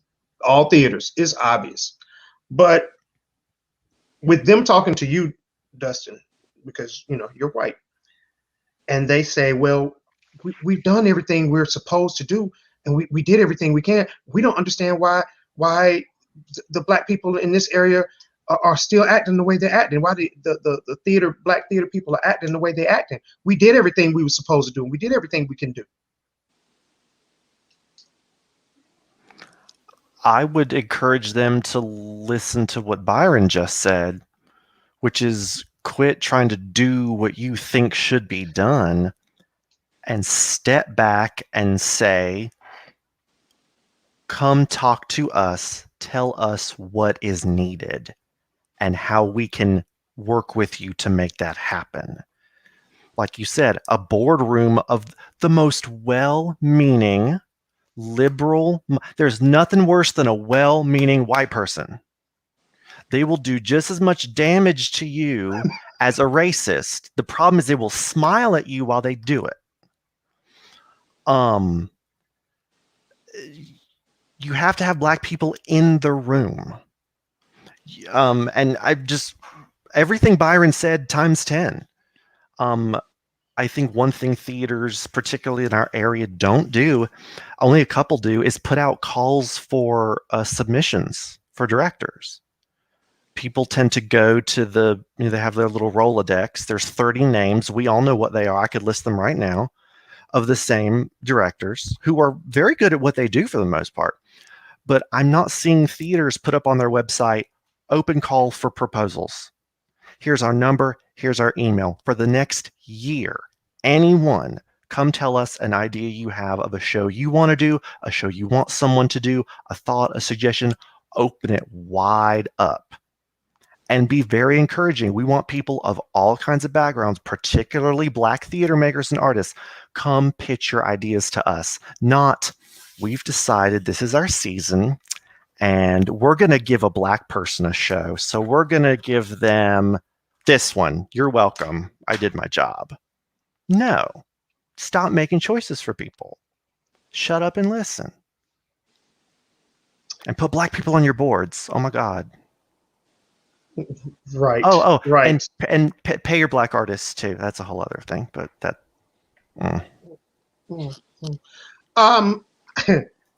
Shonda said, and listen to the Black people when they come into the room. I've mentioned this. I mentioned this in the last show, guys. I was doing sound, and the stage manager was asking us a question about sound, and the lighting person answered.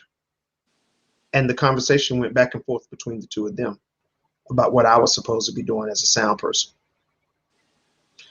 So I just read back in my chair and got comfortable.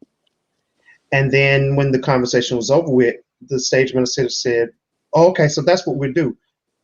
Are you okay with that, Juan? And I said, you haven't been talking to me for the last 5 minutes. I don't even know what you're talking about. Well, yeah, I was talking to you. No, you started out talking to me, but you started talking to the lighting person. So I'd let you have your conversation with your lighting person. Now, if you want to ask them if they're going to do it, they can do it. But until you ask me if I'm going to do it, I don't know what you're talking about. So, but yes, listen to the Black people as they come in the room. But Dustin, and yes, I was reiterating what Byron said it, but I wanted it to come from, again, the optics. I want it to come from somebody that is not Black. And I'm just being completely truthful about it, because as you said, when you used you're a theater person, when you used your prop, you were like, here's your play for this year. Good. Thank you, and go sit down. That was perfect, because that is what still happens. And we've been doing this show for 7 8 months now, and it's still happening, and it should not be happening. Naveed, you got something to say? Yeah. So this occurred to me doing writing a review very recently, which is, you have an established theatre company and they will keep on doing that thing and making that mistake and just perpetuating it. And one of the things that I thought of was, well, okay, where is the majority of their income coming from? It's either a bunch of old white donors or old white season ticket holders. And as long as they keep on doing the right thing by that demographic, they will keep sustaining themselves. And that is one of the reasons why, I feel it a personal mission and a community mission that we need just more Black theatre. We don't just need for the big companies in the area to be more inclusive, even be more just by changing their policies and changing their systems to right the wrongs in this particular manner. We also need more Black theatre, because I can't see the bigger companies in this area really changing. They'll change to be more woke, but woke is not what we need. We need the system to be more just. And for that to happen, the donor base and the season ticket holder base, they need to be on board with that just movement as well. And that's a lot harder. Hmm. Let me ask this though. Is it really fair? Okay, I'm a sound designer as well as an actor. But if there were 3 black theaters around here, and I equate this to music. Y'all know in music we have in America we have R&B chart, and then we have the pop chart. The record could sell 1 million copies and be number 1 on R&B, and sold sold 1 million more than anything that's on the pop charts. But on the pop charts it's number 10. So if me as a sound designer, I don't know why folk don't know that I'm on doing this, and they hit me on Facebook. They need to leave me alone. Cut some people out. On me being on the R&B charts, and when I say that, I mean being a black sound designer in a bunch of black theaters, and I'm the best quote unquote sound designer in Wake County, and I'm not saying I am for somebody to say something stupid, and I had to tell them about themselves. And I'm not saying, I mean, let's keep it real. And I'm not saying I am the best sound designer, but if that was the case, but I can't get a job at the white theaters, is that fair to me to have to only work in black theaters? Don't you guys think that, like in Britain, there's one music chart and everybody either makes it or you don't. So if I'm the best in town, then why do I have to be relegated to black? And that is one of my issues with saying let's start a black theater. I'm tired of being labeled as a black such and such. I'm an actor. I'm a sound designer. We still don't know, but I'm an American. Why do I have to put African in front of it or that? Navi, go. Yeah, no, and you're absolutely right. I agree with you. I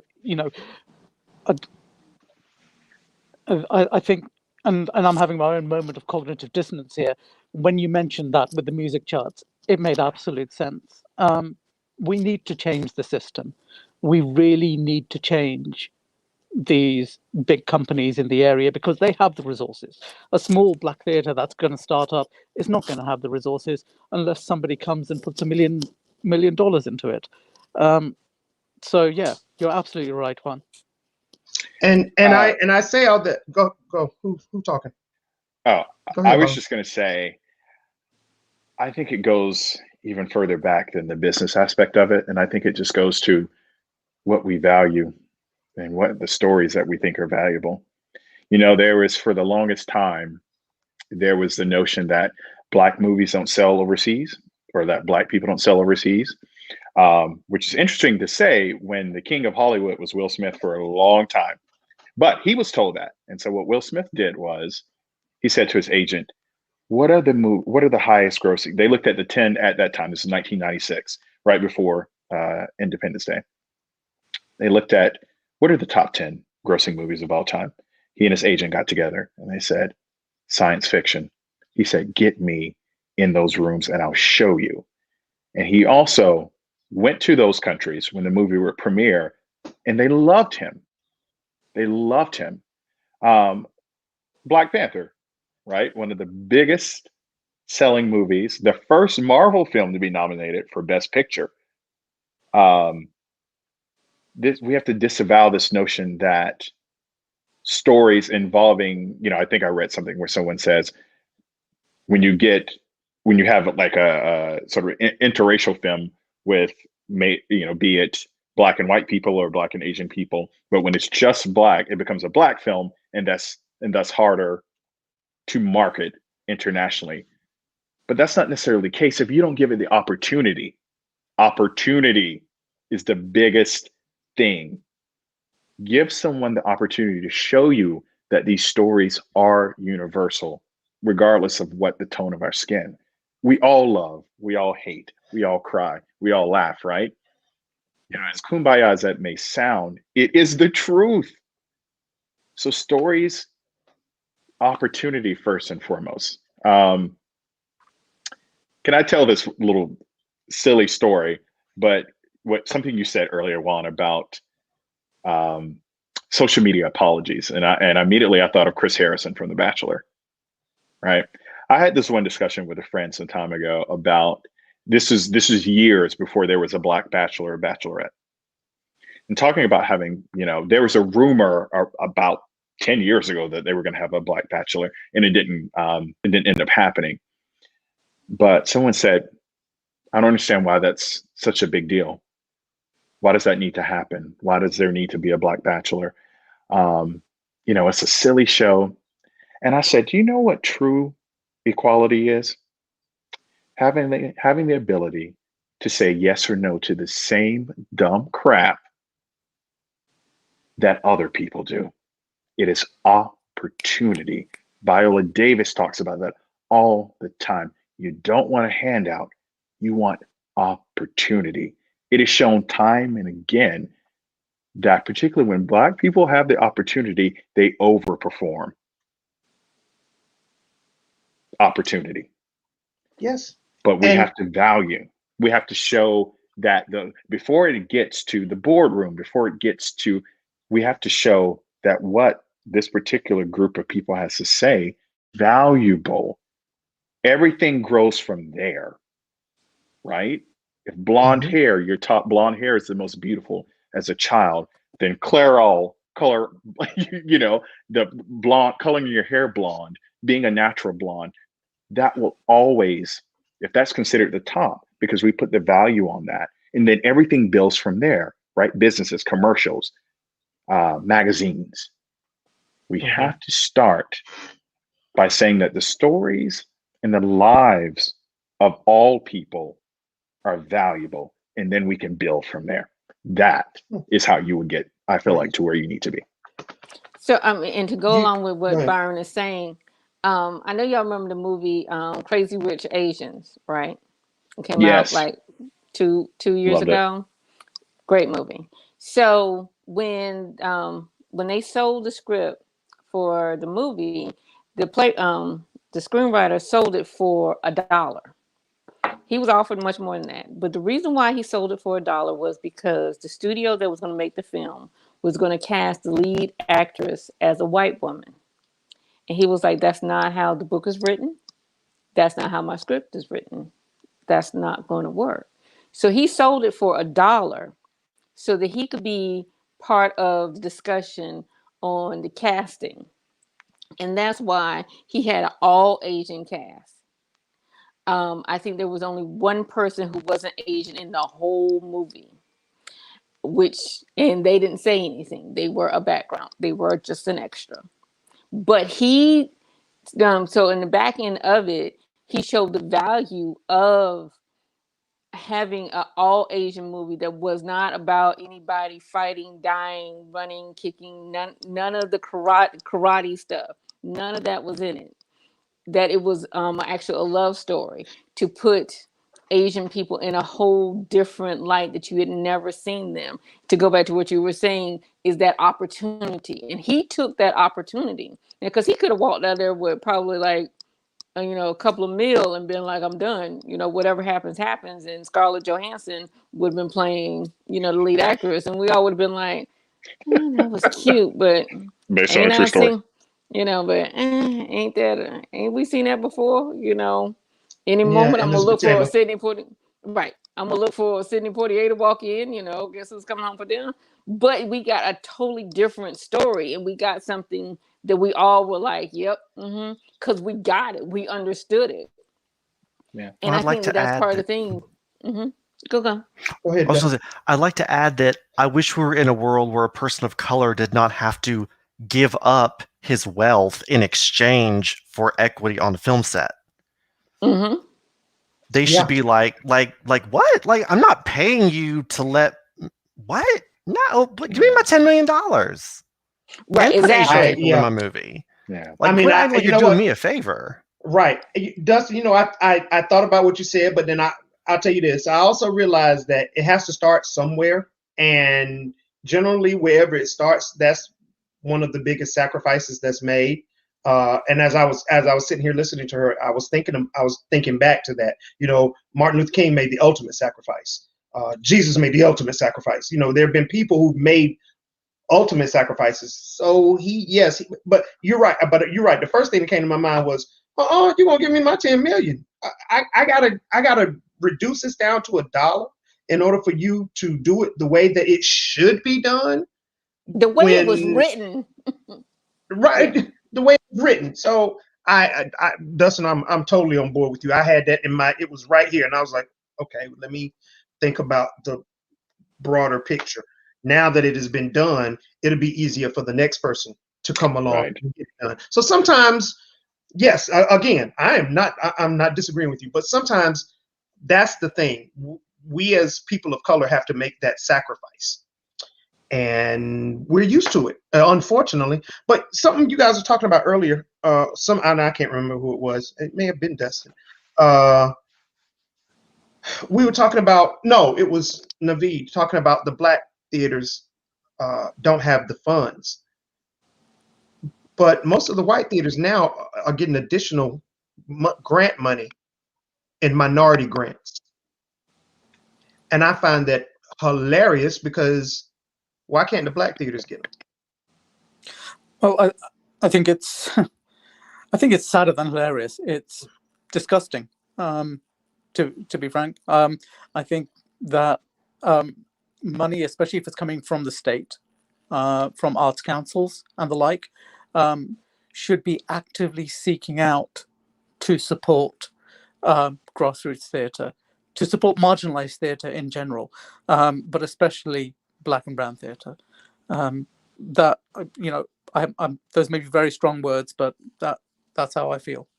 Okay, thank you. I agree, but yes, can ma'am. I say this? You know why the black theaters aren't getting it? As dumb as this sounds, why they're not getting? Because the majority of the people are black. Because the majority of the people are black. Because they're not. Because in the black theater, the minorities are not a minority; they're the majority. So as dumb as that sounds, that is the logic. But if they did a white show at the black theater, then they could get some minority money. As dumb as that sounds, but that is probably, I bet you, that is the logic. Well, you know, with that being said, that does go back to something Dustin said about asking about the privilege, asking the quote unquote non-privilege what they want. One of the reasons they don't is because they're getting their minorities scholarships and grants. So they have to make sure they do their whiz or they do, whatever. And they do that one play a year. Let's gather up all the black people we can find, which is kind of funny because I've heard more than once in the past year where there aren't that many black actors and actresses and theater people and directors and stuff and stage managers and blah, blah, blah. There aren't that many out there. Really? Which is something that RDU on Stage is working on making a change for. I'll tell you about that in a second. But that is one of the things I hear. And I'm just looking, staring at the person like, I cannot believe that your vocal cords actually formed together to make the sound that made those sentences. What in the actual hell are you talking about? But this is the last question I want to ask you guys because we're getting close to time. And if we run over, it don't matter. We don't owe nobody no money. What is starting with? I'm trying to think who I want to start with. I haven't. Dustin. Okay, so I'm and all of y'all, I want y'all to all answer this one. I'm sitting in. I just got into a play. I'm an actor. I'm a brand new actor. Never done anything before. And they're reading the rules to me. Number 7. This is a safe space. Number 8. And then they go on. What is a safe space, Dustin? Are you asking me to tell you what they mean or what they should do? Okay. They're not the same. Woo, how about it? Okay. When I say I'm a new actor, let me rephrase that. I've done 3. This is my 3rd play. And I've done them at 3 different theaters. And number 7 is the same. This is a safe space. What do they mean when they say that? What is that supposed to mean to me? Every theater has its own history. And every theater has a history, unless it was founded by people of color, of racism and white supremacy. When they say safe space, the question you must ask is safe for whom, from what? I've recently been doing a lot of training with theatrical intimacy education, and one thing they talk about is a brave space as opposed to a safe space. A brave space is a place where you feel the freedom to take risks as a performer and as an artist, and that in taking those artistic risks, you will not be judged, reprimanded, you will not have backlash thrown at you. That's all an actor wants, is a place to be able to take risks free from judgment. And if everyone has the ability to feel brave, that you can take risks and not worry about judgment, not worrying about, am I representing my community properly? Not, am I setting a good example for how my demographic is supposed to behave? Am I in a space where I can be brave? That's safety. That's valuable. Safe space, when people say that, what they mean is we will not actively call you a slur. We will not actively ostracize you or not work with you because of gender, disability, sexuality. We will not actively sick the dogs on you. That's all that means. And if that's the bar, I don't feel very safe there. So the question is safe for whom, from what? Yes, sir. I love that answer. That was really well put. Yeah. Oh gosh, I don't know if I want to ask anybody else now. Yeah, not going to get a You better don't have to. answer. He didn't answer. No, I don't. Yeah, you done said something that I ain't heard, and we done 20 of these shows, and you done took it right there. I'm not. Look, even the cat's like, even the cat was like, yeah, I gotta come here. I gotta give you something. That was great. A brave space. Oh, I would be passing that one out. A black cat. Okay, I'm sorry. That was the Janet in me. Leave me alone. One of the reasons I gained a little bit of notoriety in the area was I was a big proponent of the Chicago theater standards when they came here, and there's a lot of companies out there that pay lip service to those Chicago theater standards, but I haven't seen real change. And one of the reasons is for the very things that Dustin said, is there is very little specificity when you're going through that spiel of the rules and the of who are you making this place safe for and from whom, and more importantly, what risks are you allowing me to take as a creative? I am a creative. I am a talent. I am here to put myself out there. What are you putting any boundaries on my risk taking? Are you putting any boundaries on my creativity? And how do we do that so that we're all communally creative? So yeah, I mean, bravo, Dustin. That was really well put. But you know what? Let me ask this, Renee, and I will stop you if you get. You know how you can get long-winded. And for y'all viewing at home, I love myself some Renee. That's the only reason I say what I say. But Renee will get going, and we'll be here till 10:30 on one question, and everything she say means something. But 10:30. But I'm okay. So I'm in the play. I heard the safe space thing. I didn't really say anything, about it, but it was number 7, and it was 5 words in a sentence, and they went on. During the course of rehearsal, I'm the only black male that's in the play. During the course of rehearsal, I am treated a certain way because I'm a black male. Now, I heard what number 7 was, but is that enough to make me want to do something about the way I've been treated off stage?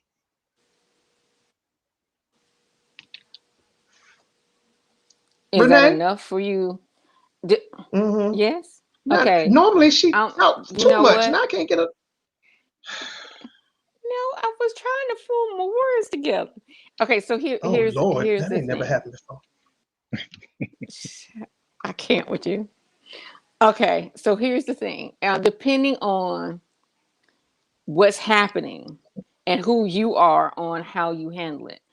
And I say that because some people take things different ways, and you can handle a situation one way or another, and you can just, I mean, because some people I know will go slam off on the word boo, and they're talking about you because you feel that they're talking about you because of the color of your skin. And then there's people who are more like me, who are more subtle, and I get my way subtly, and you don't even know that it's happening. Hence my nickname, Madam. I run things from the background. Yeah, you didn't know that. I know. Yeah, yes, my nickname is Madam. Don't judge. But to be honest with you, it all depends on how you handle it. But you always have to speak up for yourself one way or another. Whether you do it straight out, call everybody out in front of everybody and like, look, blah blah blah blah blah blah blah, or Yeah, whether you do it. but listen to this. I'm what Naveed said earlier. I'm new here, and I really love theater, and I really want to stay in theater. And I feel like if I say something, then this might be my first and last time working at this theater, and this might be my last play. So You always find yourself an ally there or outside to talk to someone, but you find the courage to speak up one way or another, either on their own or in front of everybody. However you need to do it that makes you feel the most comfortable on what you want to do. Again, okay. some people I know will sit up there and lay everybody out, and then there's other people like me that are a little bit more quiet on how we do stuff, but yet we do it.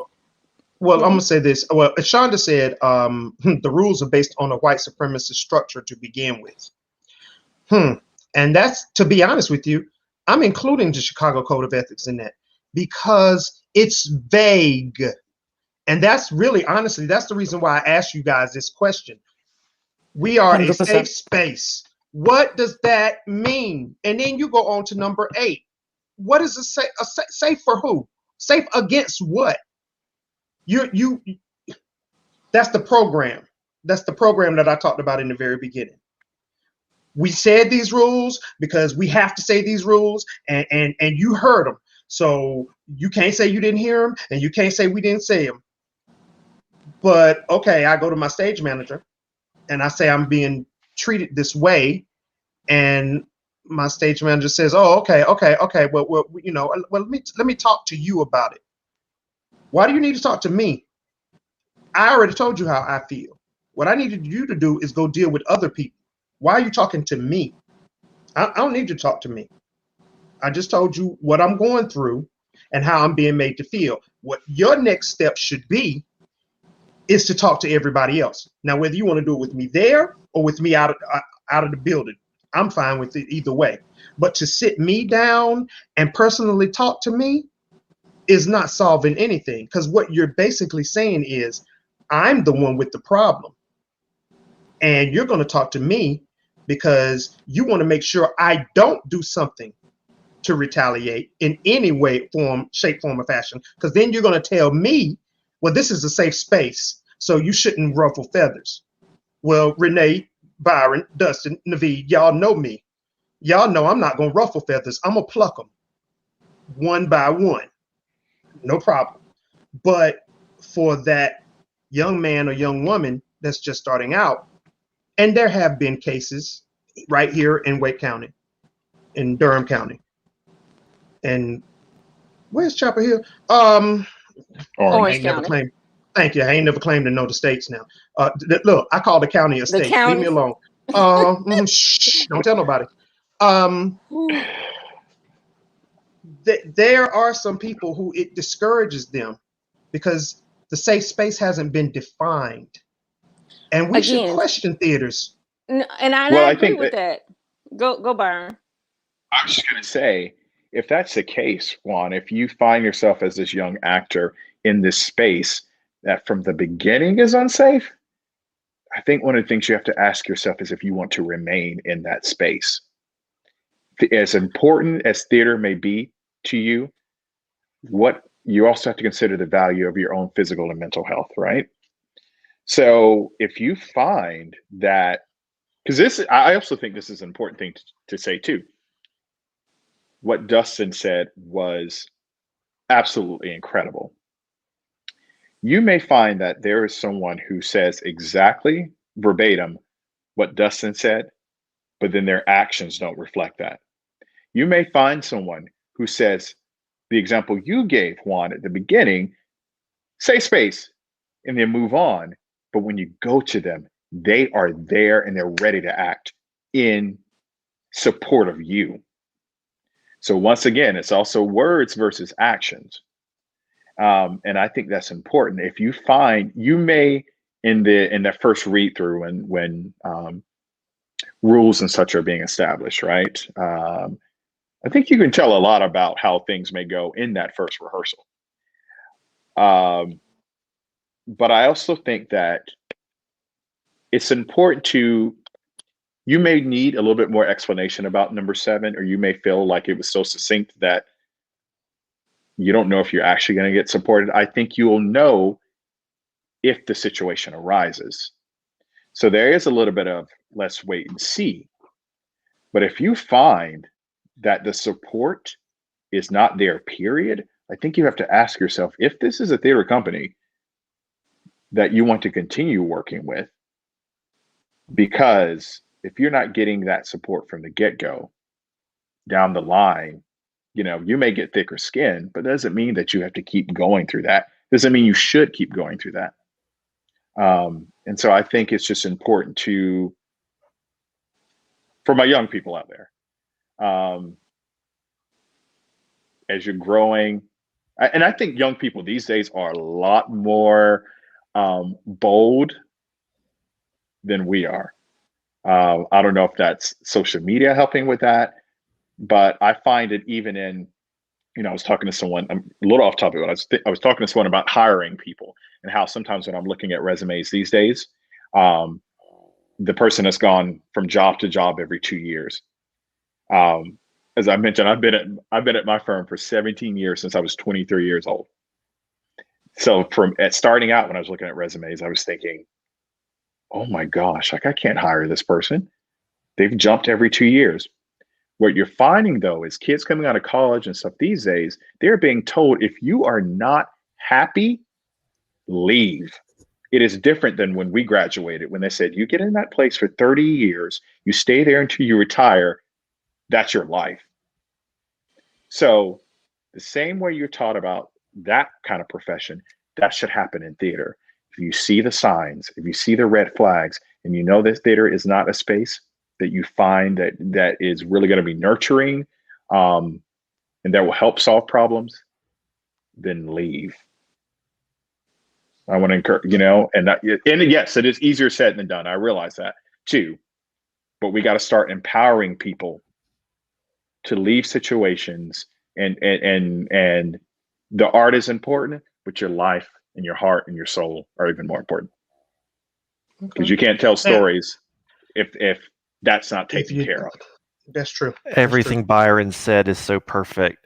We have there's the myth of the easy to work with actor, which means shut up and do what I tell you, no matter how much I abuse you, or how much I will not pay you, or how much I will run you into the ground or treat you badly. You're going to take it because for some reason you want to be in this half-ass community theater production no one's getting paid for, and you're going to do what we tell you. Well, I'm sorry. We need to normalize walking off the show. But if you make your livelihood from acting, that is much harder said than done. If this is a paying situation, we also have a thing where none of these nonprofits have HR, so there's no accountability to anybody anyway. All we can really go do is talk smack about the company's social media and hope people will hold them accountable, or just tell a critic what they're up to. But there's this false narrative of the easy to work with actor, and a real professional would not question the things that are happening. We teach kids this in acting school. push yourself, be uncomfortable, let the director bully you because they're going to break you down and build you back up. This is not healthy. This is an abusive relationship that we establish with people who are going to theater school. And it starts in high school and it goes all the way up. And people, particularly female identifying people of color, feel like they cannot speak up or they'll be shunned. So unfortunately, what has to happen is enough people who are in shows at insert name of theater here. You know, there's 3 theaters in this town. We all know who they are. People have to be willing to say, I have a problem, and if it's not dealt with immediately, I'm going to walk off the show. Love you, mean it. And that needs to become so normalized that artistic directors quake in fear that their actors are being abused by the directors. Thank you, sir. Last words, Navi, because y'all over, and people probably like Lauren ready to go to bed. Anyway, go ahead, Navi. I mean, so I'm looking at, you know, Dustin, Byron, Juan, and Renee, and seeing 3 sort of towering talents in the area, and thinking, I've yet to get a lead role in a production. I know that. Okay, so that means we need to talk then. Oh, I heard. Go ahead, Navi. Yeah. She meant that thing. Now she'll put you in the lead role. Go ahead, Navi. Finish. But should I get that? I know for a fact that I would probably compromise myself to keep it, and I know, and while I laud to the nth degree what Dustin and Byron have said, and that, you know, walking off should be a normality. I don't know what the reality would be for me personally. Okay. Last words, Renee. Okay. Moving on. Too late. Took you too long. James Frank, and I'm gonna end on this. James said, always do the right thing regardless of the consequences, excuse me. Speak out when you see or hear racist behavior, and the stage manager should always know this. Guys, you went over. We have never gone over this much, and you guys are sitting there like you ready to talk more, and I am too. But this was very interesting. There will be a part 2. I gave you an opportunity. Well, you better hold it. But go ahead, hurry. Okay, only thing I'm gonna say is that here's the 2 thing. minutes. For the whole So for the whole racist thing is that racist is no longer just people in white hats and using the N-word. Racism comes in a whole lot of different forms now, and so does sexism. So you have to be paying attention and figure out what's going on, because it's not in front of your face like it used to be back in the day. By no means. Thank you. Okay, so and we're gonna leave it right there. Lauren, come on back on. So plugging. Lauren, you still awake? Okay. Lauren is like, look at her face. Lauren is like, y'all are still up here. I need you to put me back on. I don't have my makeup on. I'm supposed to be in the back. I'm the You producer. look wonderful. I ain't got my makeup on either. Like that matters right now. Okay, yeah. Only person that's got makeup on is green lipstick over there. That's the only person that's made up. But guys, I really truly thank you for this. While you're sitting here, let me Lauren, I don't know if you can find the emblem quicker than I can, about the BIPOC people signing up for the RDU on Stage. Lauren has we have started. I put myself in it. We have started. Yes. We have started. I don't even know what to call it. A thing where BIPOC directory. BIPOC directory. Thank you. That's help me, Lord.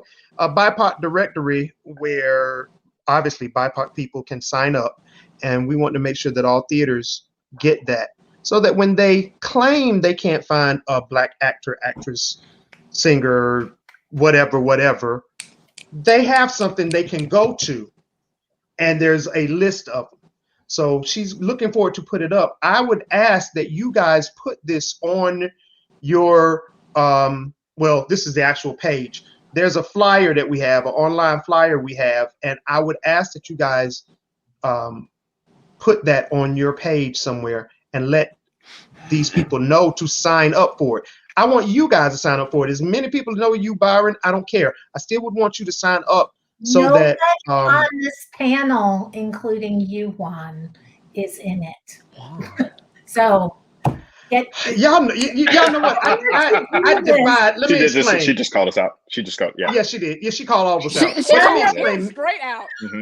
I loved it. Let me explain the reason. Let me explain the reason why. The reason why I'm not on it, I don't mix my schizophrenic personalities up. So, like when I'm up here, I am not an actor. I am not a singer. I am not. I would mention sound design if it's necessary for the story. But I am not any of those things when I'm up here, and that's where my brain goes. So, because I don't want to sound arrogant when I talk about it. Because Naveed, I'm like you. I ain't never had a lead in a part either, but I'm always a side man. Renee, don't get no idea. You have to. You lied. You did my play. I was the only person in it. So I would say that's the lead.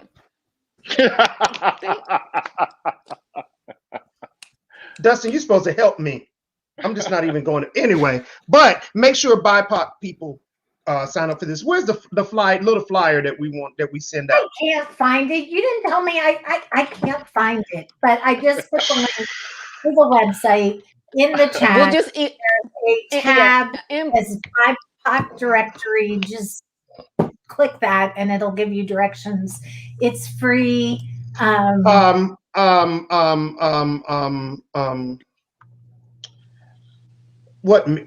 the word I'm looking for? Share your screen. That's the one. Juan and I've been working together for so long. We're reading each other's minds. It's great. And I feel so bad for her because there's not really a lot to read in mine. Hold on. I'm trying to. I lost it. I lost it that quick. But yes, share this with people that you know, and I'll make sure you get it in your whatchamadigga mails. Did it come up? Has it come up? Wait, did you? There you go. All right. So that's what it looks like. So you can share that with people, and they can go there and I'll share that on Chatham Life and Style so people can get please, sir. as well. Thank you. I really appreciate that. And Dustin, I know where to find you. Okay. And I also love the fact, Dustin, thank you, that everybody should work together and not be, cutthroat for any reasons. So I appreciate that. But guys, thank you so much. Dodge had a good time too. Good night. Oh, my mama said she had a good time too. Good night. Oh, okay. Bye, Mom. Thanks, Mom.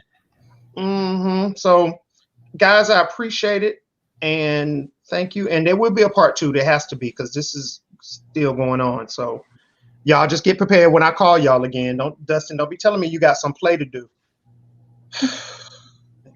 Yeah. Actually, I just finished one, so I got a couple of weeks. Okay. We'll do it. We'll do a part 2. We'll do a part 2 soon. So Naveed and I just finished one together, so that's great. I know. That's why I couldn't get either one of y'all. Lauren, what's going on with RD on Stage? What we got coming up next week? Next week we've got some fun things planned. We're having an In the Heights inspired coloring party with our friends at Coloring Broadway. 21 people from around the world have signed up to color with us, and you can color with us too.